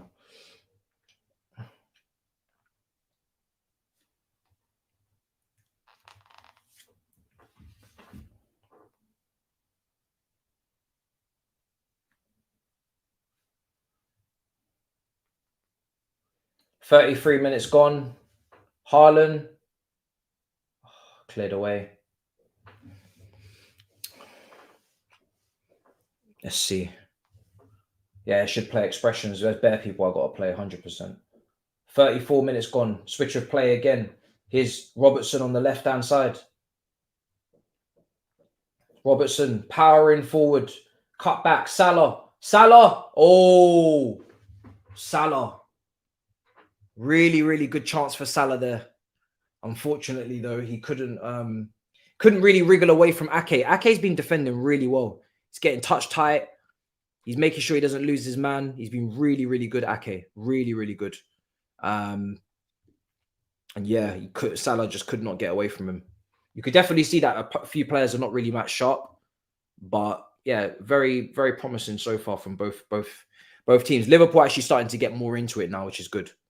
Really good. Because they started off really, really slow, sluggish, kind of allowed Manchester City to toy with them, to play around them. So yeah, it's good to see a little bit more of an even match, which is what we actually expected in the first place. So yeah, it's been good. Gundogan again. Ball was played in behind, headed on. De Bruyne, who's been everywhere in this game. Cut back for Gundogan. Oh, saved again by Kelleher. De Bruyne is everywhere, man. He's playing really well. De Bruyne is everywhere. He's popping up off the right. He's popping up on the left. De Bruyne is really, really everywhere. He's involved. Really, really involved. Tugging at the shirt. Yeah, look at this, man. You got to book him. Oh, my God. Look at the way he's holding Palmer. You have to book him. Has he not booked? He's booked him. Good. Shot coming in. Blocked. You got to book him. That kid. What's his name? Badjet. Bajit. Bro, I don't know how to say his name, man. But you got to book him. De Bruyne. Oh, what a ball. Ake. Oh, what a ball. De Bruyne with an insane cross. Oh, it was an unbelievable cross from Kevin De Bruyne. How have they not scored? Ake with a free header. And then if it wasn't him, it would have been, I think, a Kanji just behind. Oh, what an opportunity for Nathan Ake. That's a free header. Oh, my God. What a ball. You have to score that. Yeah, you have to score that. You have to score that, man. I'm glad he was booked because, bro, he's hanging on to Palmer like a madman. Literally tugging at him, dragging his shirt, tugging at him, dragging his shirt. Bro, and he held on. You see, the thing is, yeah, when I used to play Sunday League, if you wanted to drag someone, what you would do is you would grab their shirt for like a couple seconds and then let go. And then maybe give it a little another tug. You know what I mean? This brother was just like grabbing and just dragging him for like, felt like 15, 20 seconds. I was like, nah, this is nuts. I think they're going to make a substitution. And if it's not injury, I wouldn't be surprised if they're taking off that kid because he's all over the shop. Are they taking off the kid? Oh, wait, what's happening? Milner can't hack it. Milner can't hack it. They're taking off Milner. Yeah, Milner's coming off. Milner's coming off, yeah. Palmer's ran him ragged, man. He's got him huffing and puffing and tired. He's got him huffing and puffing. He had to come out. That's nuts. Yeah, he had to come out, man. Struggling. Really, really struggling. I've said it all match. Palmer has been cooking him. Like literally cooking him to pieces. So he had to come out. Had to come out. That's good from Klopp. Very, very good. I don't know who's coming on. Let's see. Phillips. Okay. I'm not sure about that one, but Phillips is coming on. Maybe Gomez will go right back and Phillips will go centre back. De Bruyne's going to take the corner. 7 minutes till half time. De Bruyne headed over. Ake, good save again. Light save from Kelleher. Yeah, Man City should be clear. Yeah. They've had Man City have had like big chances. They've had 3 or 4 massive chances. The Ake chance, the Gundogan chance, the Cole Palmer chance. Obviously, they've scored the goal. Manchester City have had about 4 big chances in this first half, and they should easily be winning this match. Easily. Here's Ake. Oh, given away. So effectively, Gomez has gone to right back. Yep. So they've made the change. So Gomez is at right back to deal with Palmer now. He'll do a lot better. He'll do a lot better. Here's Gundogan. Plays it into Haaland. Oh, I think he might have played that too early. He had a lot of space to run into. Here's Elliott. Elliott's come over to this left-hand side now. Cleared. Yeah, straight over to Laporte. Is Trent injured? Yeah, I was asking on Trent. I'm not sure if anybody said anything about Trent, but he's not in the team. And he's not on the bench, so I'm assuming he's injured or he's actually no, sorry. Somebody said he's on holiday. Somebody said to me Trent's on holiday, so yeah. Here's Mahrez. Now we're out to Laporte. Laporte, well done. Here's Kevin De Bruyne. Good ball in. Oh, unlucky. Kevin De Bruyne's delivery has been really, really good. Really good delivery today. He's been second to none with the delivery, putting the ball on a plate for a lot of players, and they should really be doing a lot better. Really good. He's had a good game. I found Thabz, don't worry. All right, I found Thabz now, and we need to mod him as well. Let me see if I can text him.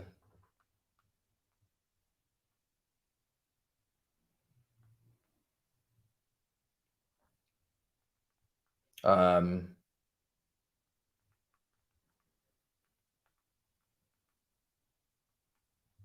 right, cool. Yeah, De Bruyne having a great game. Why is Pep benching Grealish when he's barely even... Well, listen, you know, Palmer's not played. Mahrez has not played, so obviously he's gonna play the players that definitely haven't played and let the quarterfinalists have a little more of a rest. Makes sense. It's only a Carabao Cup one. Here's Matip. Oh, over the top. Big chance for Liverpool. Darwin Núñez. Oh, my goodness. He got caught in two minds. Big chance for Darwin Núñez on the break. And it was a great chance to put the ball in the back of the net. He's onside. He made the run in behind. And then he didn't really just focus on the shot because he was looking across as well. And then in the end, he's kind of just scuffed it and he's just dragged it wide. It's become a shot cross, if anything. Really, really good opportunity for Liverpool. Here come Manchester City now with Robertson. Back to the goalkeeper again. It's going to get cleared. Callagher. Man, am I saying that? Mahrez is finished. Cleared again. Chested it down. Here's Thiago. Flicks it to Elliott. Brilliant. Here's Elliott now. If he can play the pass, there's a few options ahead of him. He's gone with Núñez again. Into Gomez now. Robertson. Salah. Oh, dinked in. Oh, that was risky for Ake. Wow, that was risky. It's a good game to watch. Yeah, very good game. Ake kind of just let it go when the ball came into the box, and he's lucky because if someone was a little bit more switched on at the back post, Liverpool could have had a big chance there again. Really big, really, really big chance.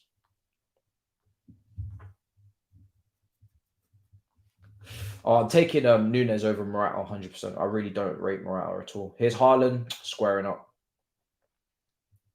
I don't rate Morata. I'm definitely taking Núñez over Morata. It's not even a competition for me. I'm taking Núñez over Morata every day of the week. But I don't want either of them, so.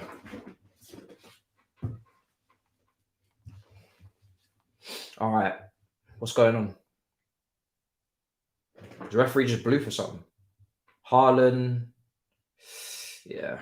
Good defending. Really good defending from Phillips. Fair play. Haaland 1v1 and he dealt with him.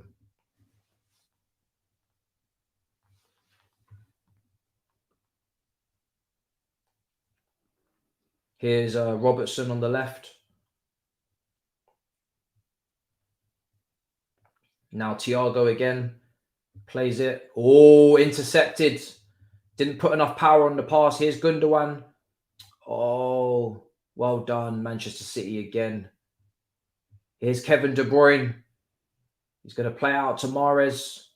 De Bruyne makes the underlapping run. Here's Lewis. Mahrez again. Really good play from Manchester City, just playing it about, looking for an opening. Oh, first touch. Careful. Here's Ake, left-hand side. Haaland's in there. Oh, look. Almost. Again, Rodri with the shot wide. Haaland is like just alive and well and ready, man. Sam Kerr over Núñez, obviously. Sam Kerr's a legend, man. Yeah, bro, it's literally just he's really alive and ready for anything that comes into the box. He's not one of these people that will assume. Haaland does something that I like, where he doesn't ever assume that the player is going to clear it in front of him. What he'll do is he'll prepare himself for the ball coming through by swinging at it or doing what he would do just in case the defender misses it. But you see a lot of players, when they're in the box, they're not alert and they think that a clearance is going to happen, and then the defender will miss the clearance, and then the striker will be surprised and they're not ready to capitalize. Haaland is never on. He's never doing that. He's always ready. Always. Here come Man City now on the break. So many options to the point where he didn't use any of them. Palmer, and slashes it over the bar. So coming up to half time now. Just a few more minutes to go. Yeah, he's a proper old school poacher. Proper. He's a real goal scorer. Like, he just does not play around with the goals, man. He's so goal hungry. Yeah, I think that's actually a corner, no? No, it's not. Okay, a minute, just over a minute left. Here come Liverpool. Play it. Oh, Carvalho. He's won the free kick. Lewis is surprised. Oh, Kanji's surprised.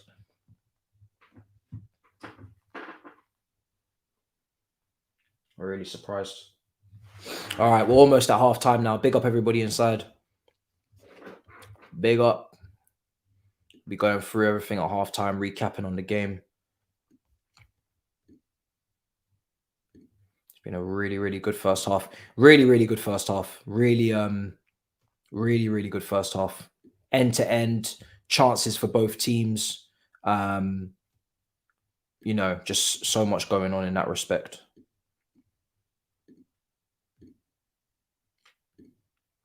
Proper good game.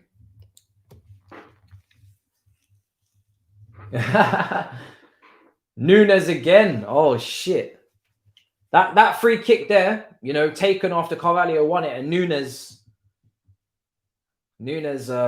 again dragging it wide. It's poor. Got to take that, man. You got to take those chances. Got to take those chances, Nunes. Nunes has had about 2 or 3 good opportunities in this match that he's not taken.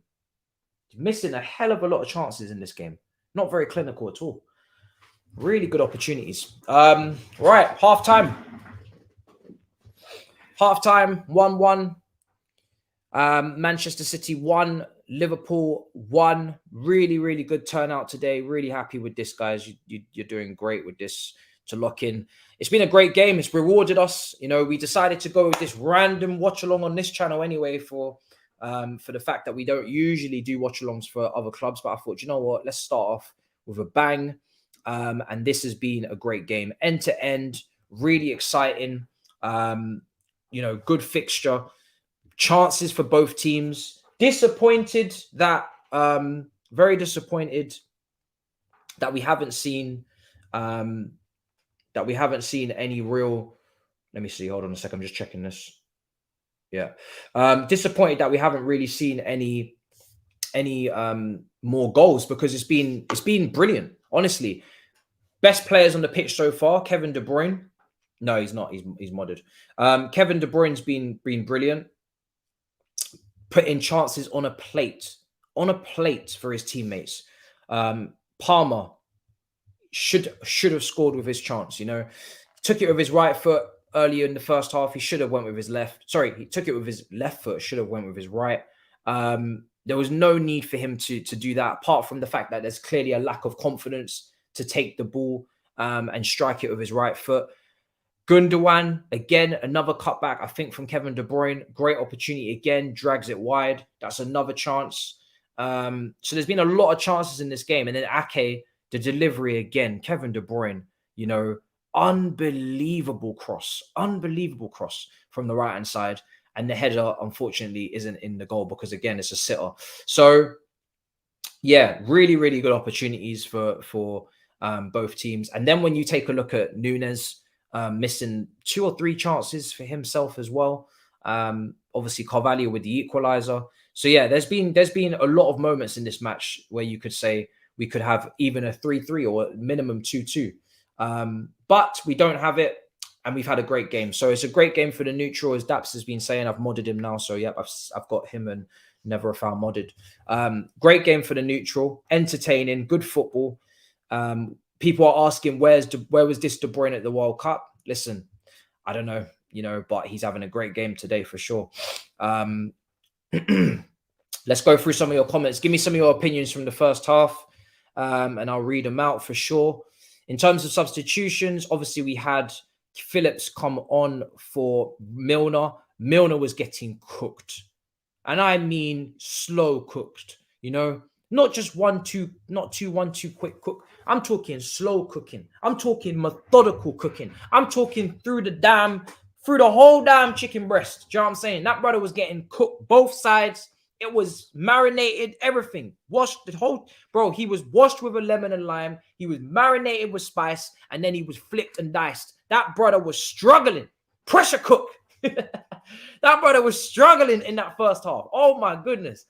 You know, if he keeps playing like that this season, and it's obviously just one game, but if that is what is to come, that brother has to retire, innit? Because, you know, when you have your moment as a player where you've just played too many games, like Gary Neville had it. I think he played against West Brom and he just knew that that was the last game.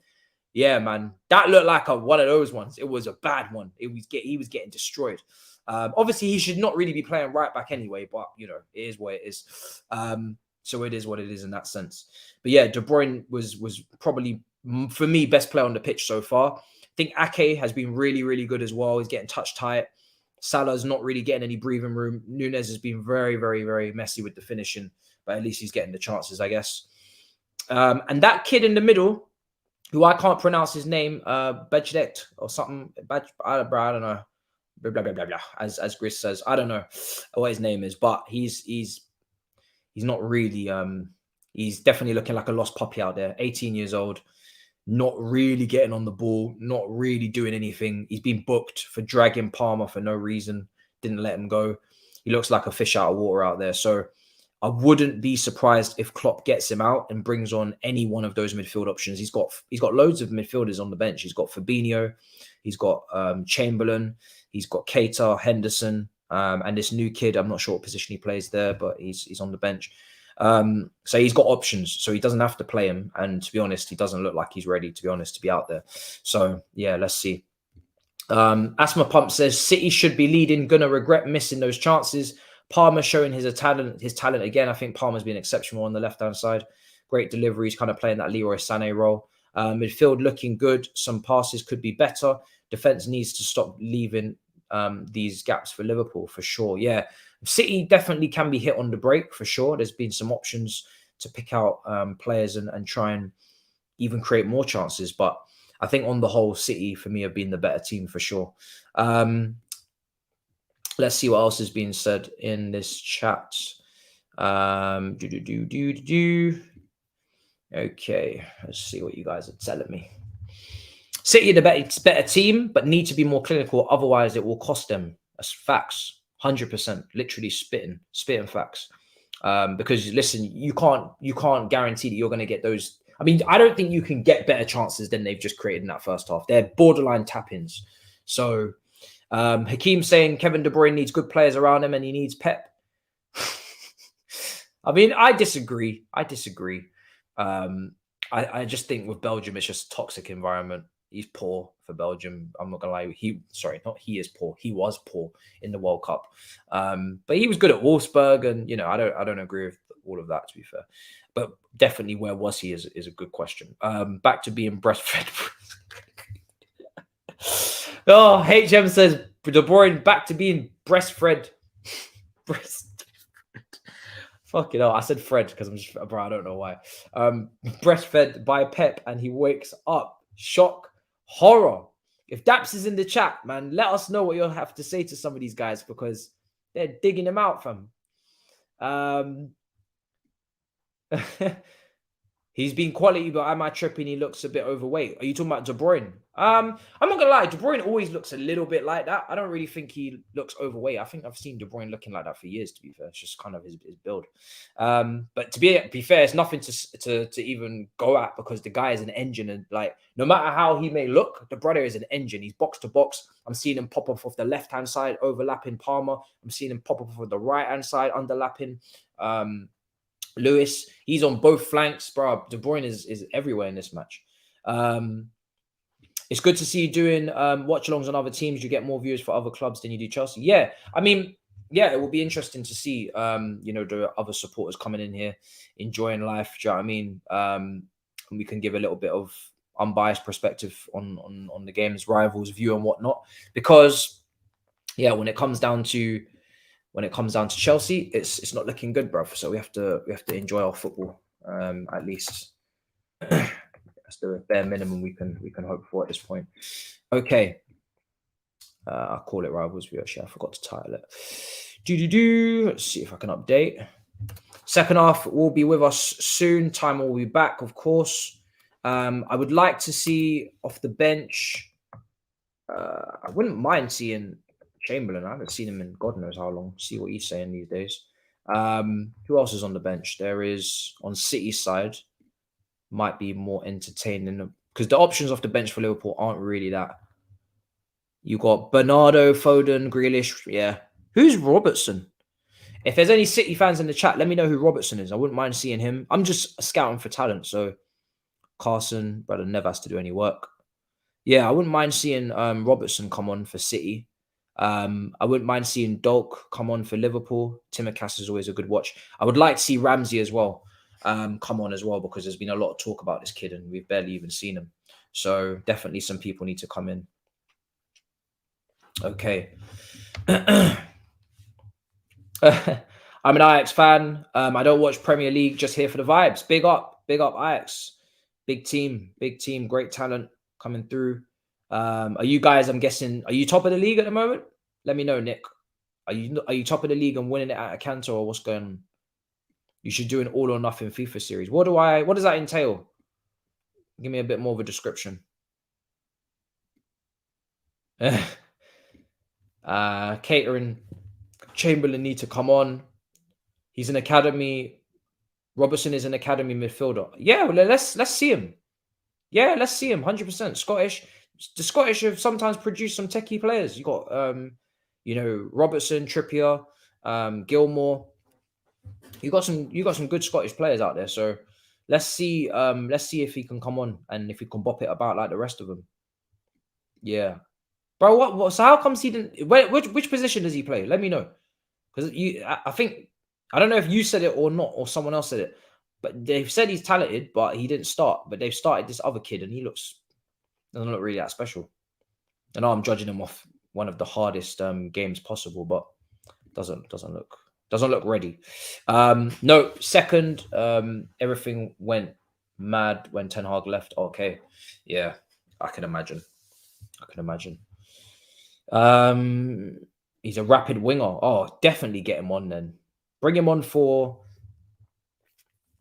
You could even move Carvalho centrally, right? To be fair, you don't have a holding midfielder if you do this. Then you'd have Thiago as a holding midfielder. But you'd have Thiago in the middle, Carvalho on the left, and then you could have this winger come on. Probably 2 attacking. Yeah. I think Big Six are going to do pro clubs. So, yeah. Oh, he plays right wing. Oh, shit. Then you're not going to bring off Salah. So, yeah, you can't really bring him on. He probably won't come on then. He probably won't come on. Yeah, Big Six are going to do pro clubs. Big Six are going to do pro clubs. Because we need to do something where all of us can play together. Because we ain't got time to be doing 1v1. And, that's long. We ain't got time for that. So, pro clubs, everybody's in. 6 people, bang. Good series. Everybody likes pro clubs. Done. So, yeah. Run it back with Big Rom. No, thank you. No, I wouldn't. You man ask me silly questions sometimes. I hate Rom. I don't want Rom back here, fam. Let's be real. Let's keep it $100. I don't want Big Rom in this building. I want that brother released in the summer, 1st of July, fam. Just release his clock. If nobody wants to buy him, then release him. I don't want him anywhere near the cotton fibre of my football club shirt again, fam. I'm done.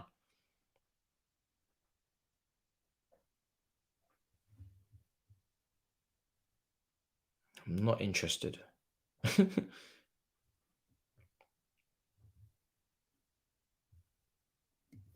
All right. Let's see what else is happening.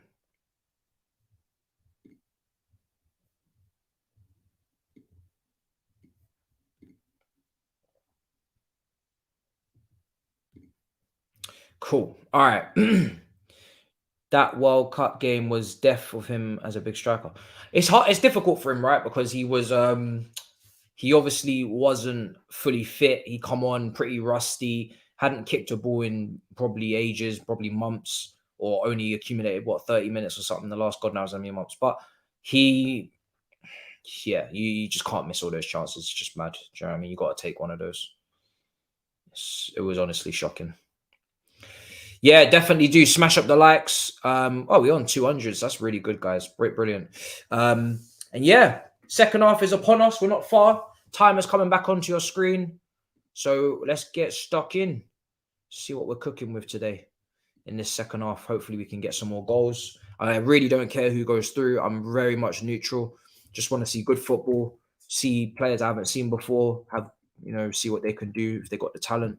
And yeah, goals, and that's it. Really, we're just here for the vibes. Oh shit! I think I might have copy and pasted that wrong. Second half, not far away, and I don't think either set of supporters will be overly disappointed. Like, you respect each other's teams. At this point, if you go through, great. If you don't, bigger fish to fry. It's not really that deep. They're going through Man City's chances again. Hairline looking that he could have lobbed the goalkeeper. I don't think I even seen that chance, which is nuts. But he put it well over. Hairline here with this cutback for Palmer. This is probably the worst miss of the game. For me personally, there's really bad miss.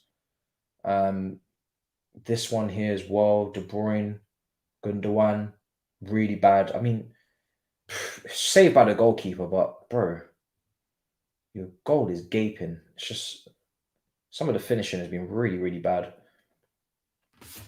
I'll put it down to rustiness, to be honest.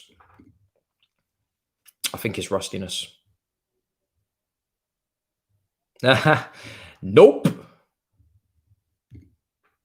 To be fair, everybody's spoken about Kudus a lot, but I think, and you tell me, Nick, because you're an Ajax fan, but it seems like as if he's not a consistent star at Ajax, right? He's obviously rotated. He comes in sometimes he plays, sometimes he doesn't.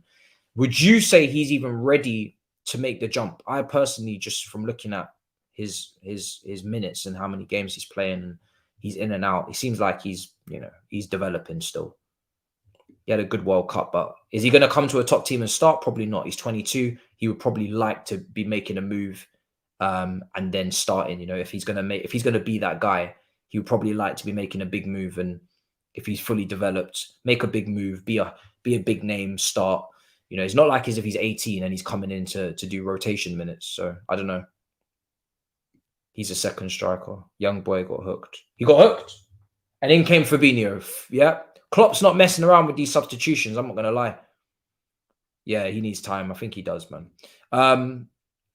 Klopp is not messing around with these substitutions, man. He's hooking people quickly. He hooked Milner, and now he's hooked the kid. And fair play, because you had to. He wasn't good. He was not good. First half, he wasn't good. In comes Fabinho. That should shore up the midfield, although Fabinho has been looking pretty poor. For the last year or so, calendar year, this calendar year, he hasn't been great. But let's see how Fabinho performs. Let's see. But yeah, that should make their midfield better, much better. Because the kid was honestly non-existent. I don't know what he was even doing in there. The game passed him by, man. Everything's moving too quickly for him. Barely. Let me see how many touches of the ball did he even get. Let me see. I don't even know how many touches he even got. Barely even saw him. I'm going to check. Fabinho has been injured a lot this year. That's why. Oh, okay. So just a lot of inconsistent minutes. And yeah, that's fair enough. Let's see. So touches for the kid that just came off. 14 touches. That's really bad. For a central midfielder, that's not good. Elliot's had 26. Thiago's had 29. He had 14. Oh, it's a goal! Oh, it's 2-1. Mahrez with the second. Oh, damn. Oh, sweet Jesus. 2-1. Just as I was checking on your boy. And I haven't even got the timer in, fam. Oh. Just as I was checking up on your boy, Mahrez has gone and scored. Cut inside. Oh, that's a brilliant finish. Ball was switched over the top. Brilliant first touch. Sent Robertson. Sent Robertson. Brilliant. Sent him. That was great play. 46 minutes. Sent him on his way, man. It's brilliant play from Mahrez. Devastating. Wow, 2-1 to City straight away from the kick from the second half. Let me try and see if I can get this timer a little bit more. Bro, that's nuts. That's mad. Here come Liverpool. All outside the right boot. In behind. Liverpool 2v2. Nunes. Salah! It's 2-2. Oh my days. Oh, people were saying that Mahrez was finished. He's spoken and Salah has responded. It's 2-2 in this match. Oh, Salah has scored. We got 2 goals in the opening 2 minutes of the second half. What a game. We were saying in the first half we weren't getting enough goals. We definitely wasn't getting enough goals. There was definitely more goals there should have been for all the chances that were created. And now we really getting goals. We really feasting on some goals now. Wow, what a start to the second half. This is insane. Good decision making from Darwin Núñez to just square it. He didn't panic. He didn't butcher the opportunity. He didn't go selfish. He squared it to Salah. Salah was in acres of space, and it is now 2-2. Now Mahrez headed away. This is an insane start to the second half. Bloody hell. What a game. What a game, people.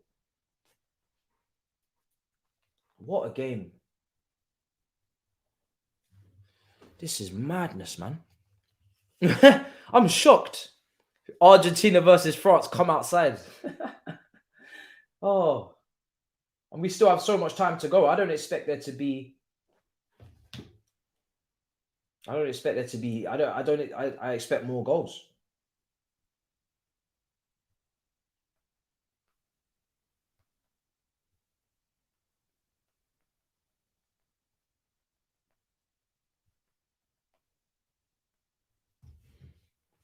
Switch it. Now we got De Bruyne on the right-hand side. Headed away. De Bruyne again. Rodri. Play it. De Bruyne clipped it in. All headed away. Gundogan. Just trying to find a yard here and there. Oh, okay. I think that might have gone out, no? Out of play. Man City are keeping it moving. Yeah, it's only a few seconds. Let me try and see if I can update it. Go on. Oh. Yeah, sorry, if it's only 10 seconds, I'm not really bothered. Corner for Man City now. Let's see if I can get this timer spot on. This game is mad, man. This game is nuts. Both teams are just... They've got nothing to lose. You may as well go out all guns blazing because... Oh, Salah. Oh, that's a big challenge. That's a big challenge from Lewis. Big challenge from Lewis. Massive. If he got that wrong, Salah would have been in. Salah would have been in. Look at that. Oh. Fair play to the kid because you get that wrong and you are in the whole heap of shit. He had to time that spot on. He had to time that spot on, man. Really, really good tackle.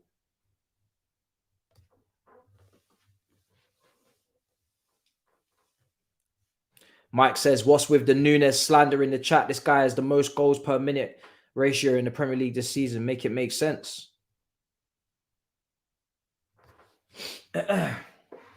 Liverpool on that left-hand side has gone out for a throw-in. I got a little bit of blue, a little bit of red, you see? Giving you both. I can do that now. I thought, let me give you two colours in one. I'll do that for all the watch-alongs for both clubs. I'll give you a little shade of something. Cancelo should learn from Lewis. That's what Hakeem's saying. Adio. 51 minutes gone. 52.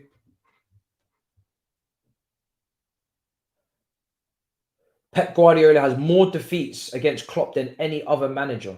12. Mad. Dortmund days, Liverpool days.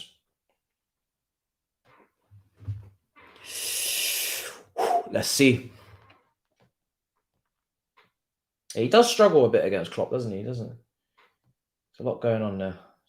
I think Klopp's got a better head-to-head record for sure, from what I remember. Or was it? Because obviously at Bayern, it wasn't really level pegging. So, oh, big header from Matip. Ake. Gomez.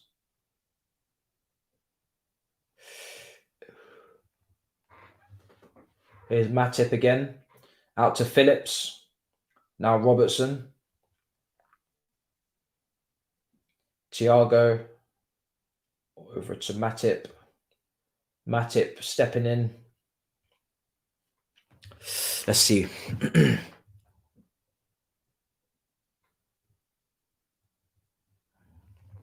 Oh, why is it light blue, not dark blue? Oh, well, I think it's just the reflection of the lights here. Because it is blue, like it is actually darker than that. But I think because the lights just reflecting on it, that's what you're getting a bit of a lighter version.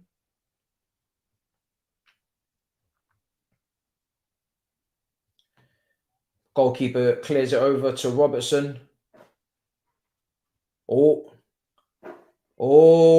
play on. Are you going to play on? They are going to play on Man City.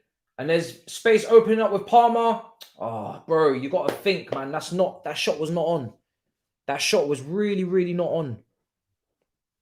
Shot wasn't on at all. Shot was not on, man. Like, you just knew that it was going to be blocked. So you may as well have tried to do something a little bit more composed and pick out somebody. Highland's in the box. Waiting.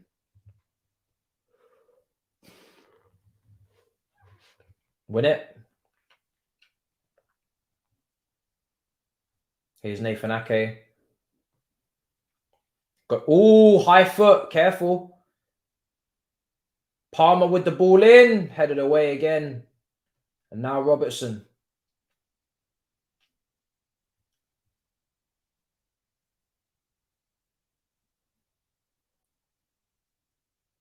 Oh, what's going on now? Matip.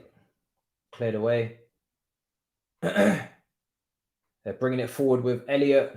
Come on, run. You got space. Elliott didn't want to. He didn't want to go fully for it. Gomez. Here's Salah. Gomez again. Not going anywhere there.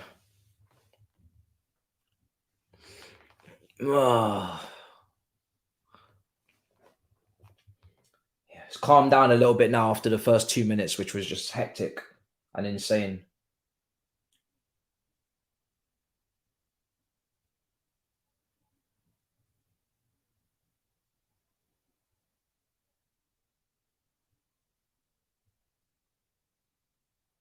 Go on. Oh, Mahrez. Oh, Robertson really struggling now. Mahrez has got round him, and obviously for the goal as well. Robertson's struggling a little bit. Struggling, man. Salah. Yeah, it's calmed down. Bro, I don't know what got into these two to come with 2 quick fire goals in like 3 minutes in the first exchanges of the second half. Goalkeeper really wants to play out from the back as well. He seems comfortable. Kelleher. Is Kelleher usually this good playing out from the back? Because he looks pretty comfortable. Free kick.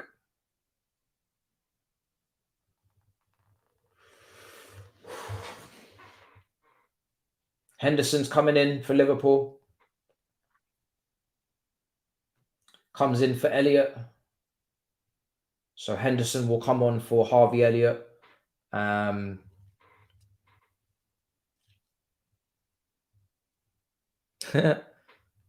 Latar and Lukaku to look like elite finishers. Yeah, Conte's a wizard. Oh, Chamberlain. When did Chamberlain come on? I didn't see this. Oh, Chamberlain looked like he injured now already. The fuck? Where did Chamberlain come from? I didn't see this man come on. Man City coming forward. Palmer.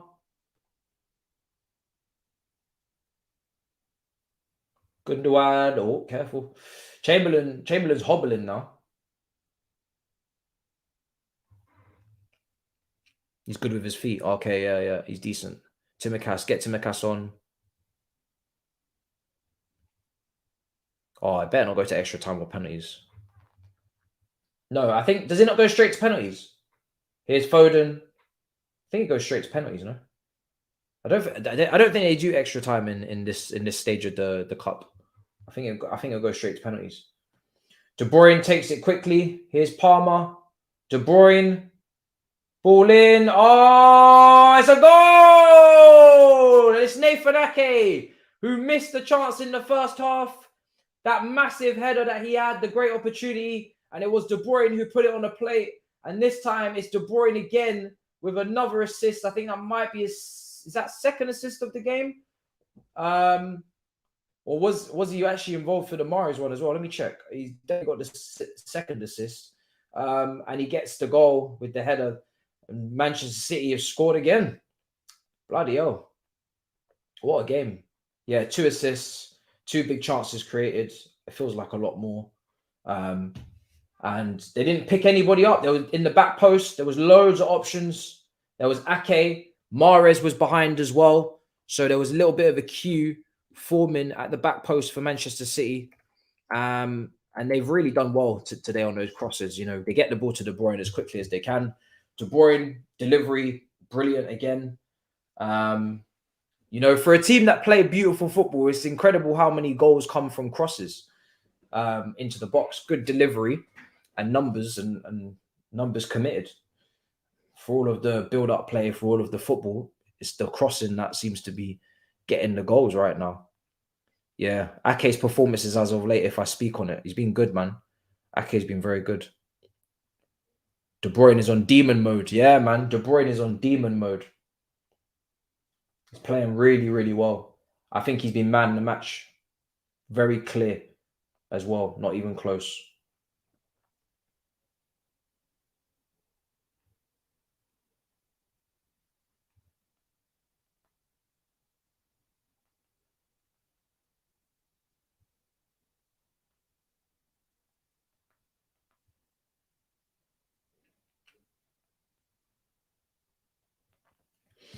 $60 minutes. Really good. Really, really good, guys. Good game. Great game. 5 goals, 60 minutes. It doesn't get better than this. This is what you want. When you're neutral and you're covering a game as a neutral, you want goals. John Stones is coming on now for Akanji. And that's exactly what we're getting. Yeah.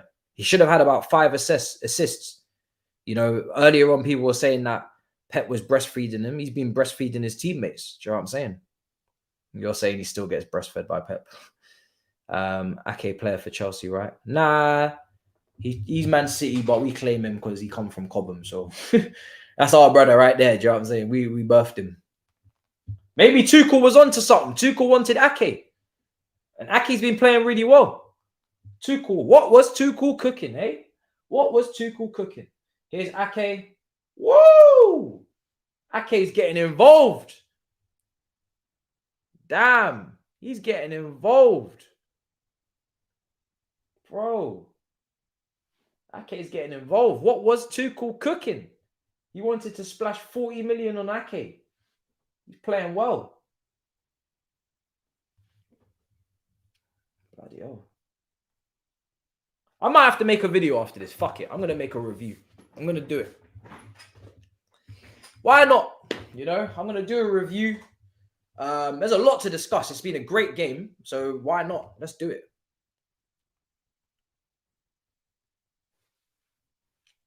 Let's definitely do it. I got a lot to say.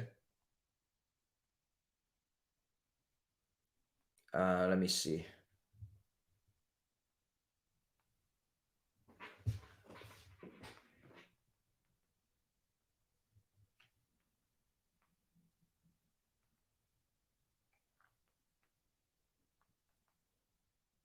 Here's Salah.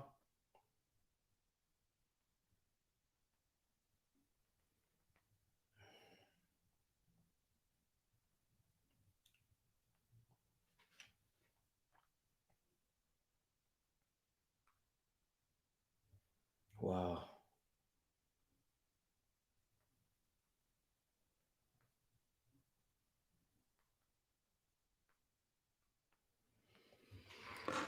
Insane. Tuchel was cooking Cornish pie. Oh, Jesus. Here's De Bruyne. He's going to swing it in. Oh. Here's Gundogan. Let's see what. Play it. Oh, hold on. Laporte into Rodri. Man City just trying to take the sting out of it now, calm things down. Chelsea women are 3-0 up against PSG women. That's proper good. Love to see it.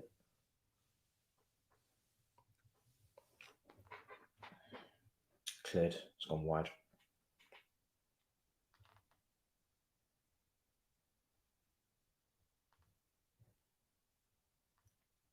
Here's Gomez.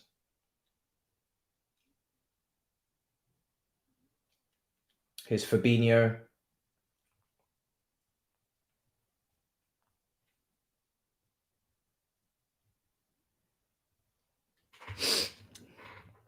Chelsea fans in general.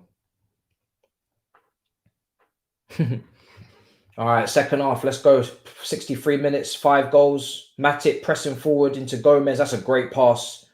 Can he get a delivery in? Gomez? No, he's not an attacking fullback, man. Do you know what I mean? If he's going to play fullback, he's going to do the defensive side of the game. But if you're asking Gomez going forward, you're not really going to get too much.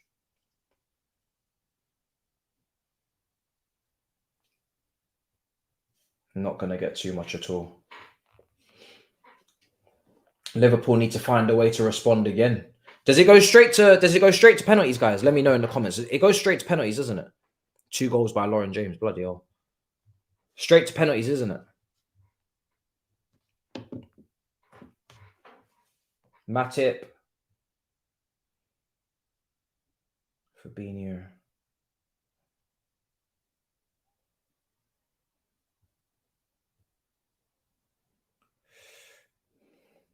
Here's Salah. Oh, Henderson. Headed over. Oh, go on. Go on. I mean, Robinson. Oh, my days. Do you know when you just see something and you would have done this in school? When it's just lining up ever so nicely for you and everything just looks so rosy cozy. Yeah. The ball is just sitting up perfectly. It's just waiting to be struck. That's how it was for Robertson. I was like, bro, for all the football purists out there, just slap that ball with some venom, slap it with some serious conviction, and he just slashes it over the bar, man. It's like watching somebody bake a beautiful birthday cake and then they blow the candles out and then they go and take the cake and smash it in someone's face. I personally don't like that shit. Do you know what I'm saying? I see a beautiful cake, I want to tuck in and eat. Do you know what I mean? I don't want to see nobody smashing that shit on people's faces, man. It's a waste of food. I don't know if that's a part of people's culture. Let me know. But bro, whenever I see people getting cake and dashing it in people's faces, fam, I just think to myself, that's a waste of food. That's all I think. I'm never impressed, fam. I just look at the lovely cake that's been made and it's gone to waste. Grealish is coming on. Grealish is coming on. Man of the match in the last round when he played Chelsea and they won that match. Grealish, by far and away, for me, was the best player on the pitch. He's coming on now. And he probably will come on for Palmer on that left wing. I don't think he's going to keep Palmer on. I think Palmer's dropped off a little bit in the second half.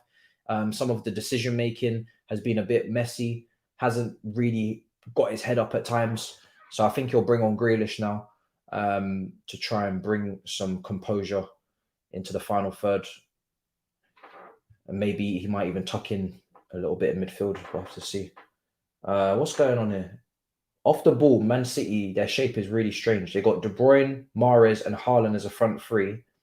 And then their second line of press is like Palmer, Rodri, and Gundogan. So, yeah. Thank you, Smoky Settings. Appreciate it. You like chocolate cake? Bro, cake has to be eaten, fam. Do you know what I'm saying? Cake has to be divulged, bro. It has to be devoured. It has to be devoured, fam. Who's not devouring cake and they're putting it on people's faces? It's honestly, this world is crazy. Fabinho, go on. Now that I know it's going straight to penalties, I don't really mind if they draw because we know it's going to be over quite quickly. I just don't want to do a whole extra time because I want to do the review, or not even a review, recap, because I'm not gonna spiel for ages, but I'm just gonna go through some big points that I'm taking from it, and I'm gonna try and record the other episode of Everything You Need to Know so we can. Lovely, perfect.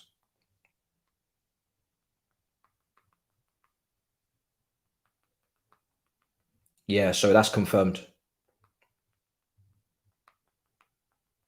So we're gonna definitely record that. Everything you need to know for the 2 Brazilian wonder kids. So yeah, looking forward to that. Nah, I won't. Yeah, it's Thursday. By the time roundabout Monday, roundabout. I'm not sure what I'm going to do for it actually, because obviously Christmas on Sunday. I don't even know if I'm going to get to record roundabout because Christmas is on Sunday. That's my problem. So roundabout will be really tough to record, to be honest, because I'm going to obviously be with my fam. So that's going to be tough. I might not actually be able to do it for one more week because of the whole way the days are laid out. It's just not even going to work. So yeah, can't even leave it to roundabout, to be honest. That's a pen. Man shouting for a pen. What are you shouting about? Allow it. Allow it. 68 minutes gone. Great game. 3-2 to City. Liverpool. Let's see if they got something left in them for another one. They're making changes. Naby Keita's coming on. His career seems to have really stagnated, Naby Keita. Again, probably down to injuries, but he's not been able to really kick on and become a mainstay in the team. And I personally feel like the talent that he had at RB Leipzig, I think he's more than talent. And even when he's had great games for Liverpool, because he's actually had good games for Liverpool, wouldn't even say he's an outright flop. I just think he's suffered with too many injuries. But on talent, I think he could start for Liverpool in the midfield and he would do well when he's at his best, but just keeps picking up injuries. Oh, Salah tried to do a back heel. Fabinho, go on. He wants a free kick. Soft. You're being soft. Get up, bro. Being soft, you. Naby Keita is Liverpool's Undombele. Yeah, London Club's Carnage should have already been out, but Toby fucked up and he forgot something important and then he couldn't actually make the recording. But it's recorded now, so I actually could download it right now, and I probably will. And it's coming out. It's coming out in the next couple of days. So it will either come out on the Friday, or it will come out. So it'll either come out tomorrow, or it will come out on Saturday. More likely that it will come out on Saturday because I want to get the Brazilian Wonder Kid episode, everything you need to know for the 2 Brazilian Wonder Kids that Chelsea are going for. I want to get that out tomorrow. And London Club's Carnage is kind of timeless. It's not really a rush. So I think London Club's Carnage will come out Saturday. And that everything you need to know will be tomorrow. And then the Dami and Anita Queen's Speech podcast will come out on Christmas Day. And then there'll be a FIFA stream in there somewhere, and that'll be that before Bournemouth preview. So about 4 pieces of content in the next 3 days before Bournemouth preview, and then we go from there. Henderson searching. Casado only get 3 bags a week. Oh my God, are you serious, bro? I don't even know what to say. I have no words for that. Darwin Núñez! Oh, this guy! Núñez! This guy is taking the piss. Oh, no, we're doing a review. 10-minute review. 10-minute review for this brother's Clark. I can't believe what I'm witnessing. Darwin Núñez is taking the piss. How many chances do you want? Oh, my God. This guy is a mess. He doesn't know what he's doing. Oh, God, this is embarrassing. This is ridiculous. Nah, we're doing a review. Fuck it. It's not a recap. It's a review. It's a review. It's a whole ass review because this people is not on. You can't be doing this. Oh, my God. Erling Haaland's coming off. I can't believe what I've witnessed, fam. This brother is missing chances for fun. Like it's nobody's business. I can't believe he's missed that again. And you know what? He could have squared it. I think there was an option in the middle to square it. Now, I don't know if that was the best option because it looked like maybe he would have been marked or intercepted. But this brother is taking the piss. I think he's had about three or four big chances in this game, and he's missed all of them. And I really just don't know what to say anymore. I really don't. 3 or 4 big chances and he's missing all of them. It's mad. Wow, this guy's not serious today, is he? What an unserious brother. Very unserious. He's carried on his World Cup form. I know Rants is definitely going to upload. Rants is definitely going to have something to say about this, fam. Yo. Listen, I don't call him Darwin Noodles, but fam, people will be calling him Darwin Noodles again, fam, if he's not careful. This brother is doing a madness.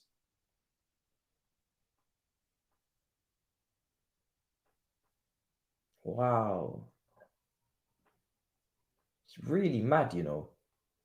What I'm witnessing is very, very mad, people. Very, very mad. You know, once, twice, cool. To do it 3, 4 times? Shit, you're having a bad day. Very, very bad day. Here's Nathan Ake. Oh, intercepted by Gomez, but it's not going to go any. Bro, he can't aim, fam. He's playing Call of Duty. He's just shooting up buildings and shit. I got a lot to say, man. I was going to, you know, sometimes I might even do a short. I might just do a short. In January onwards, I'll probably do a lot more shorts. So if I've got, like, if I'm watching something and I'm not doing content for it, or if I'm coming back from studio from DR and I just want to give a quick 1 minute recap or a little funny video, I'll do a lot more shorts. It's not going to replace any content. Don't worry. It's just extra content fillers. But this is not a short. This is a fucking documentary, my friends. This is a documentary. This is just mad. And I know he's got a great record in the Premier League ratios-wise with the goals and the minutes and that. He's lucky that this Liverpool team create so many chances. Like, Darwin Noodles. See, I just call him Darwin Noodles. See? Look, it's fucking... I just called him Darwin Noodles. Oh, my days. No. But listen, the thing is with him, yeah, is he's lucky he went to Liverpool. Because if he went to Chelsea... wow, he would be struggling. He's lucky he went to a club that create loads of chances. That's why he'll be all right. Because if he went to like Chelsea or Tottenham, oh Lord Jesus, it would be a long day, you know. Because we don't create chances like this.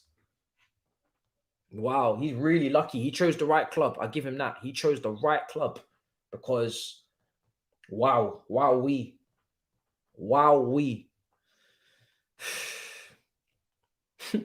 Crazy, man. 15 minutes to go.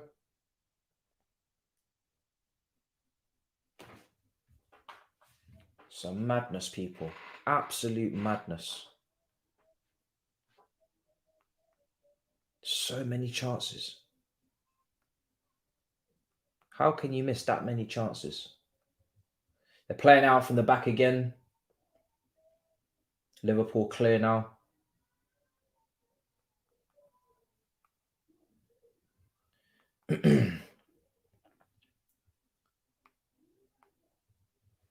In behind. Clear. And cleared. Wow.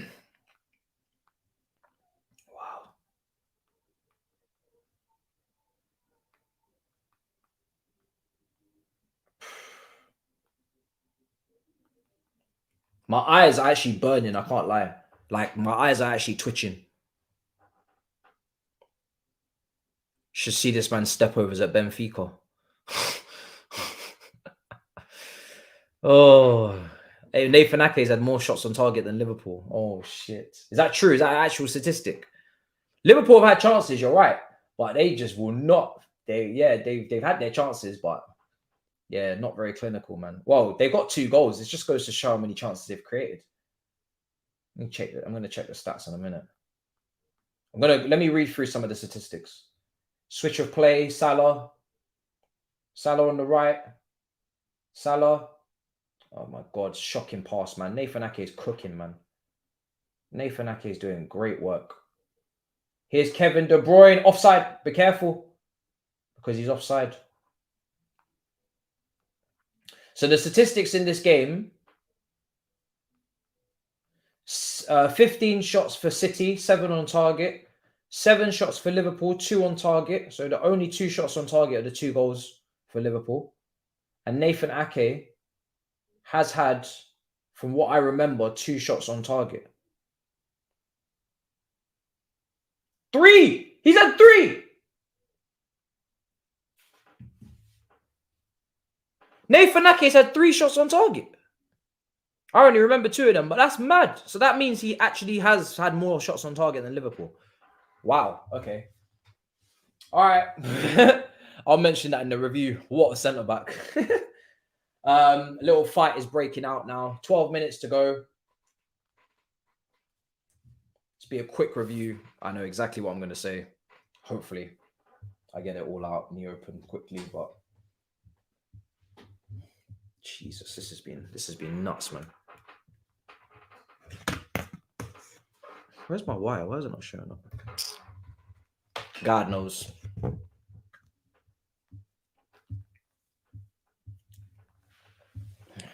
And now that I have finally upgraded my phone, I think my camera should be a little bit better. You might see a little difference hopefully today, but yeah, this camera should be nice.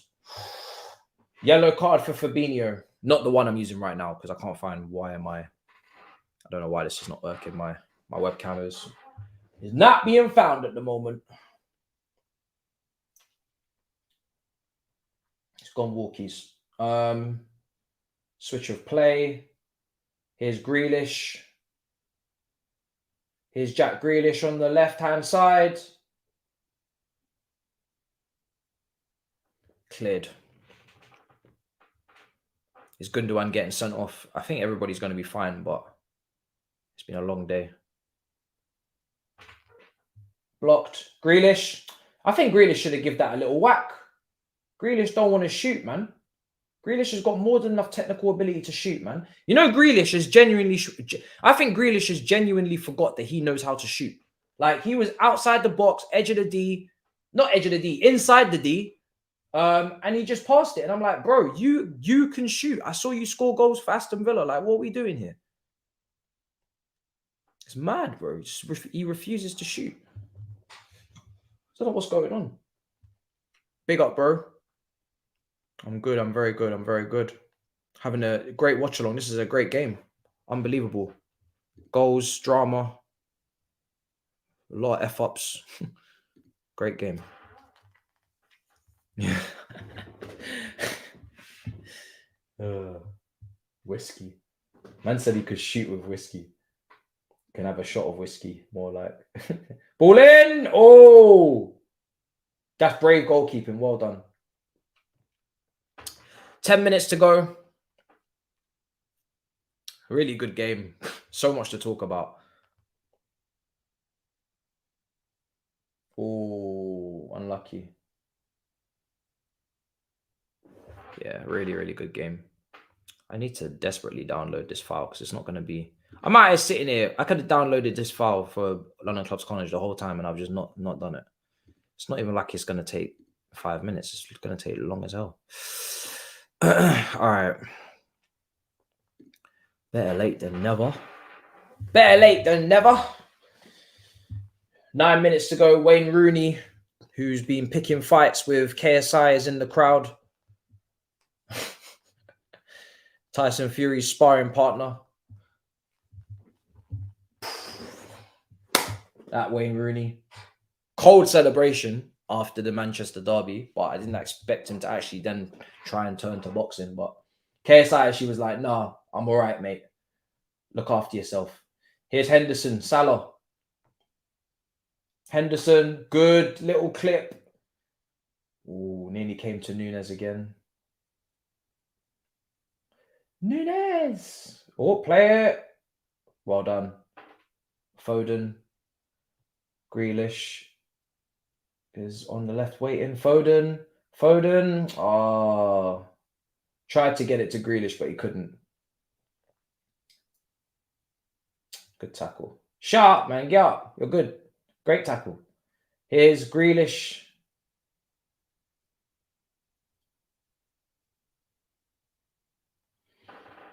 Man City in control. Trying to see this out. Liverpool look a bit tired. Man City happy to pass it around. I mean, there's a lot of time left. Oh, hey, that's a foul. Keita. Naby Keita. That's a foul, boss. Is Lewis still on? Lewis has done a good job, man. He's out there, still there. He's out there doing his thing. Fair play.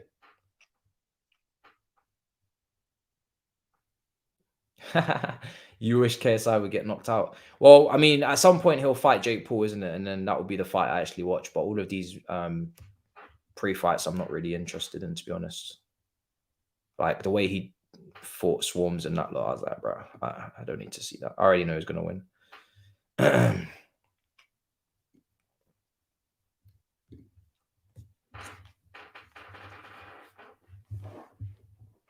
Here's Nathan Ake.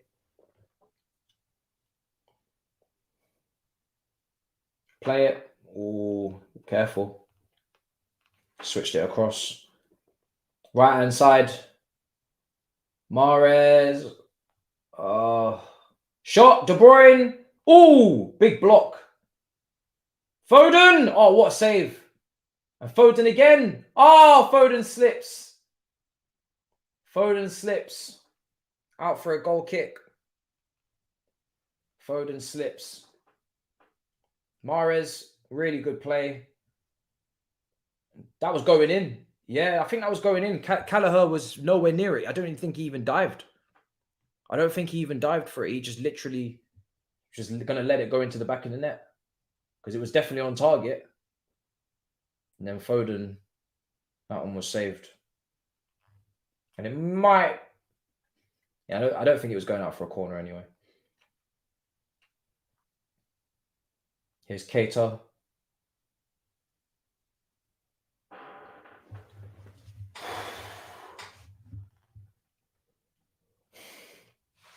Mad.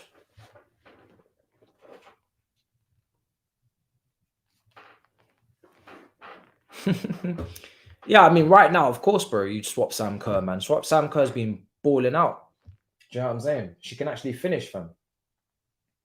She's a baller. So that goes without saying, fam. Intercepted. Here's Salah. Oh, intercepted again. Well done. City are mopping up now like you would on FIFA, just clipping it around, keeping the ball. John Stones is bursting forward. Oh, they got a little opportunity here. Mahrez, wake up. Why does nobody shout man on to these players, fam? Like Mahrez is just receiving the ball. Cool, you're in the half space. Yeah, look, he said nobody's talking. Someone fucking open up your mouths. Say something. Because I know that don't make no sense. He could have easily just put the burners on. Fabinho has just come and took the ball off him. And he's thinking, what the fuck? But then again, you also need to scan and know who's around you. When you receive the ball, you should know that Fabinho is around you. He literally plays holding midfielder. Where do you think he is? Bro, man, they could have had a fourth. There was loads of space for Grealish, I think, on the left-hand side. I think it was Grealish. And nobody spoke to him. He's like this. No one said nothing. Psh. Crazy, man. Craziness. Big up. Make sure you smash up the likes if you haven't already. Definitely subscribe if you haven't already. We're aiming to hit 50k before the end of the season. Well, by the end of the season, 50k. You might think to yourself, well, that's a lot, isn't it? Yeah, it is. So we better get subscribing. Do you know what I'm saying? Because we are going for the jugular, man. I'm going to produce a whole heap of content. We're going for the 50k. I don't really see why not. So let's go for it. Let's see what we're cooking.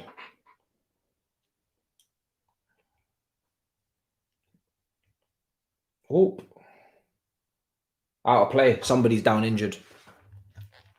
Yeah, Saeed's career mode is jokes. Oh, Jesus. It's just so emotional, isn't it? So much going on. Mine is now just about forming the biggest, bestest, baddest team in the planet. So we can take on ultimate level competitor mode next season, because that's the next jump up. And I'm very nervous about that jump. So I'm making sure that I assemble the biggest, baddest, bombastic team I've ever put together. We just signed Vinicius Jr.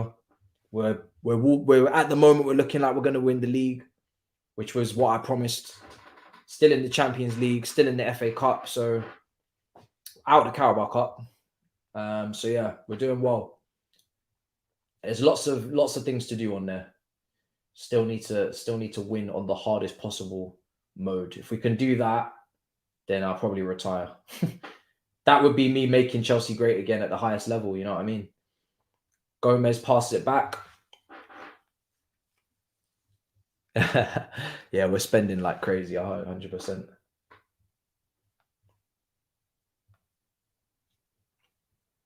But it's FIFA. No one wants to see you play with realistic players. You know what I'm saying? Everybody wants to use the best players, the Vinicius Junior, the Mbappe's. What's the point of playing FIFA and signing fucking, I don't know, go and sign who? Trossard. Do you know what I'm saying? What's the point of playing FIFA if I'm going to go and sign Trossard? It doesn't make no sense. FIFA is not meant to be realistic. You're meant to be living your dream, conquering the world. Do you know what I'm saying? Oh. You want a realistic rebuild. You can get that in real life. My FIFA career mode is meant to inspire you. It's meant to make you dream. It's meant to make you live the good life. See the trophies that you ain't seen in a goddamn long time. I don't need to be realistic. You know? You're going to get realistic in my reviews for the real Chelsea team. Don't worry about that. If you want realism on FIFA and realism in real life, then you just want to be sad. Because it's not going to be very, very enjoyable for you. I can't lie. You're going to be watching Chelsea lose all the time. That does not sound very enjoyable. FIFA is my escape. I don't go on FIFA to buy the same fucking players that Chelsea buy in real life, like the Bakayokos, and go and lose this 4-1 to Watford like they do in real life. What's the point? Man will just be angry all day.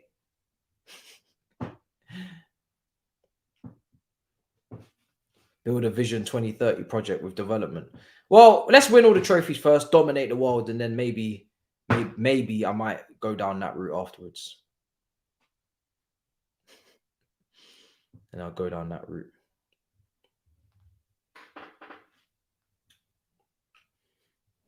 I'd like to win trophies first. Then I'll go down the whole development route. Is he offside? Yeah, Nunes has got blood on his hands for this performance. Nunes has got blood on his hands for this performance. It really does.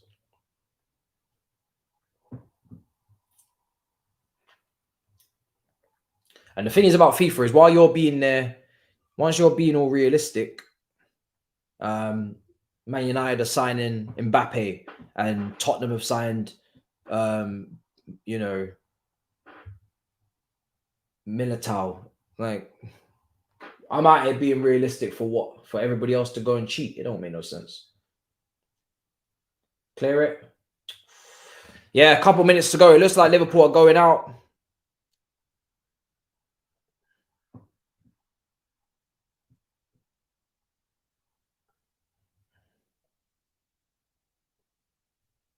It looks like we're going out.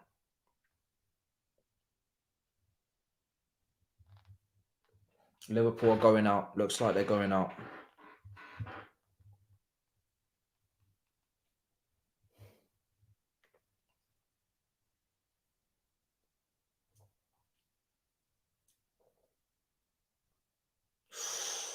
Yeah.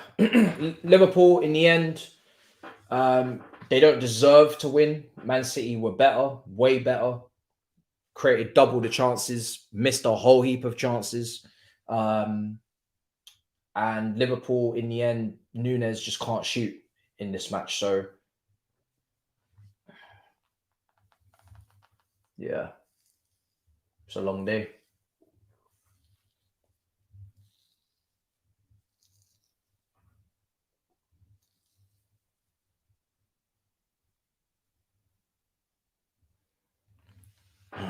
It's insane. Oh, right, as soon as this game's over, we're going to end it. and I'll get the review out for you guys afterwards. And then after that, we move to tomorrow for the content. If I could sign one player that I signed in a career mode on, good question. Probably Chouameni, because that's who I wanted in real life, and we didn't get him, and I've got him in career mode now. So yeah, yeah. The plan is that. Yeah, the plan is that for sure for the rivals. Now hopefully they're not awful games like 0-0s, but yeah, the plan is to do reviews for them. Yeah, so extra content. That's what we like to see. And then we got Chelsea for the next couple, well, until God knows when, because obviously we got Bournemouth preview after Christmas anyway, and then the watch along for Bournemouth, and then the review. So lots coming, lots coming.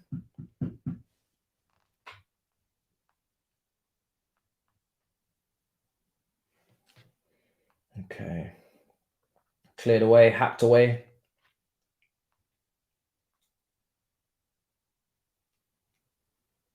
Now, next week, weekly shows are probably going to be all over the place because obviously the football is on Monday and Tuesday, and that's when I usually actually record Battle of the North and London Clubs Carnage. So bear with us. It's going to be a bit of a mess, but it is what it is just for that week while the fixture list is all messy. Same with Big Six. Big Six usually on a Monday. It won't be on a Monday this week. So, yeah. Full-time Chelsea women have beat PSG women. It's good to see. And full-time here, Manchester City 3, Liverpool 2. Great performance from City. Should have had more goals, but they couldn't in the end get more goals because of the finishing. But listen, Darwin Núñez made sure that it didn't matter. I'll get you the review ASAP, Rocky. And then we move on to content afterwards. So smash up the likes. Subscribe if you haven't already. And I'll see you guys for the review. It's going to be funny. I'll tell you that. I got a lot of jokes I need to get off my chest. So I'm trying to remember them so I can tell you them later. In a bit, people. Peace. Perfect.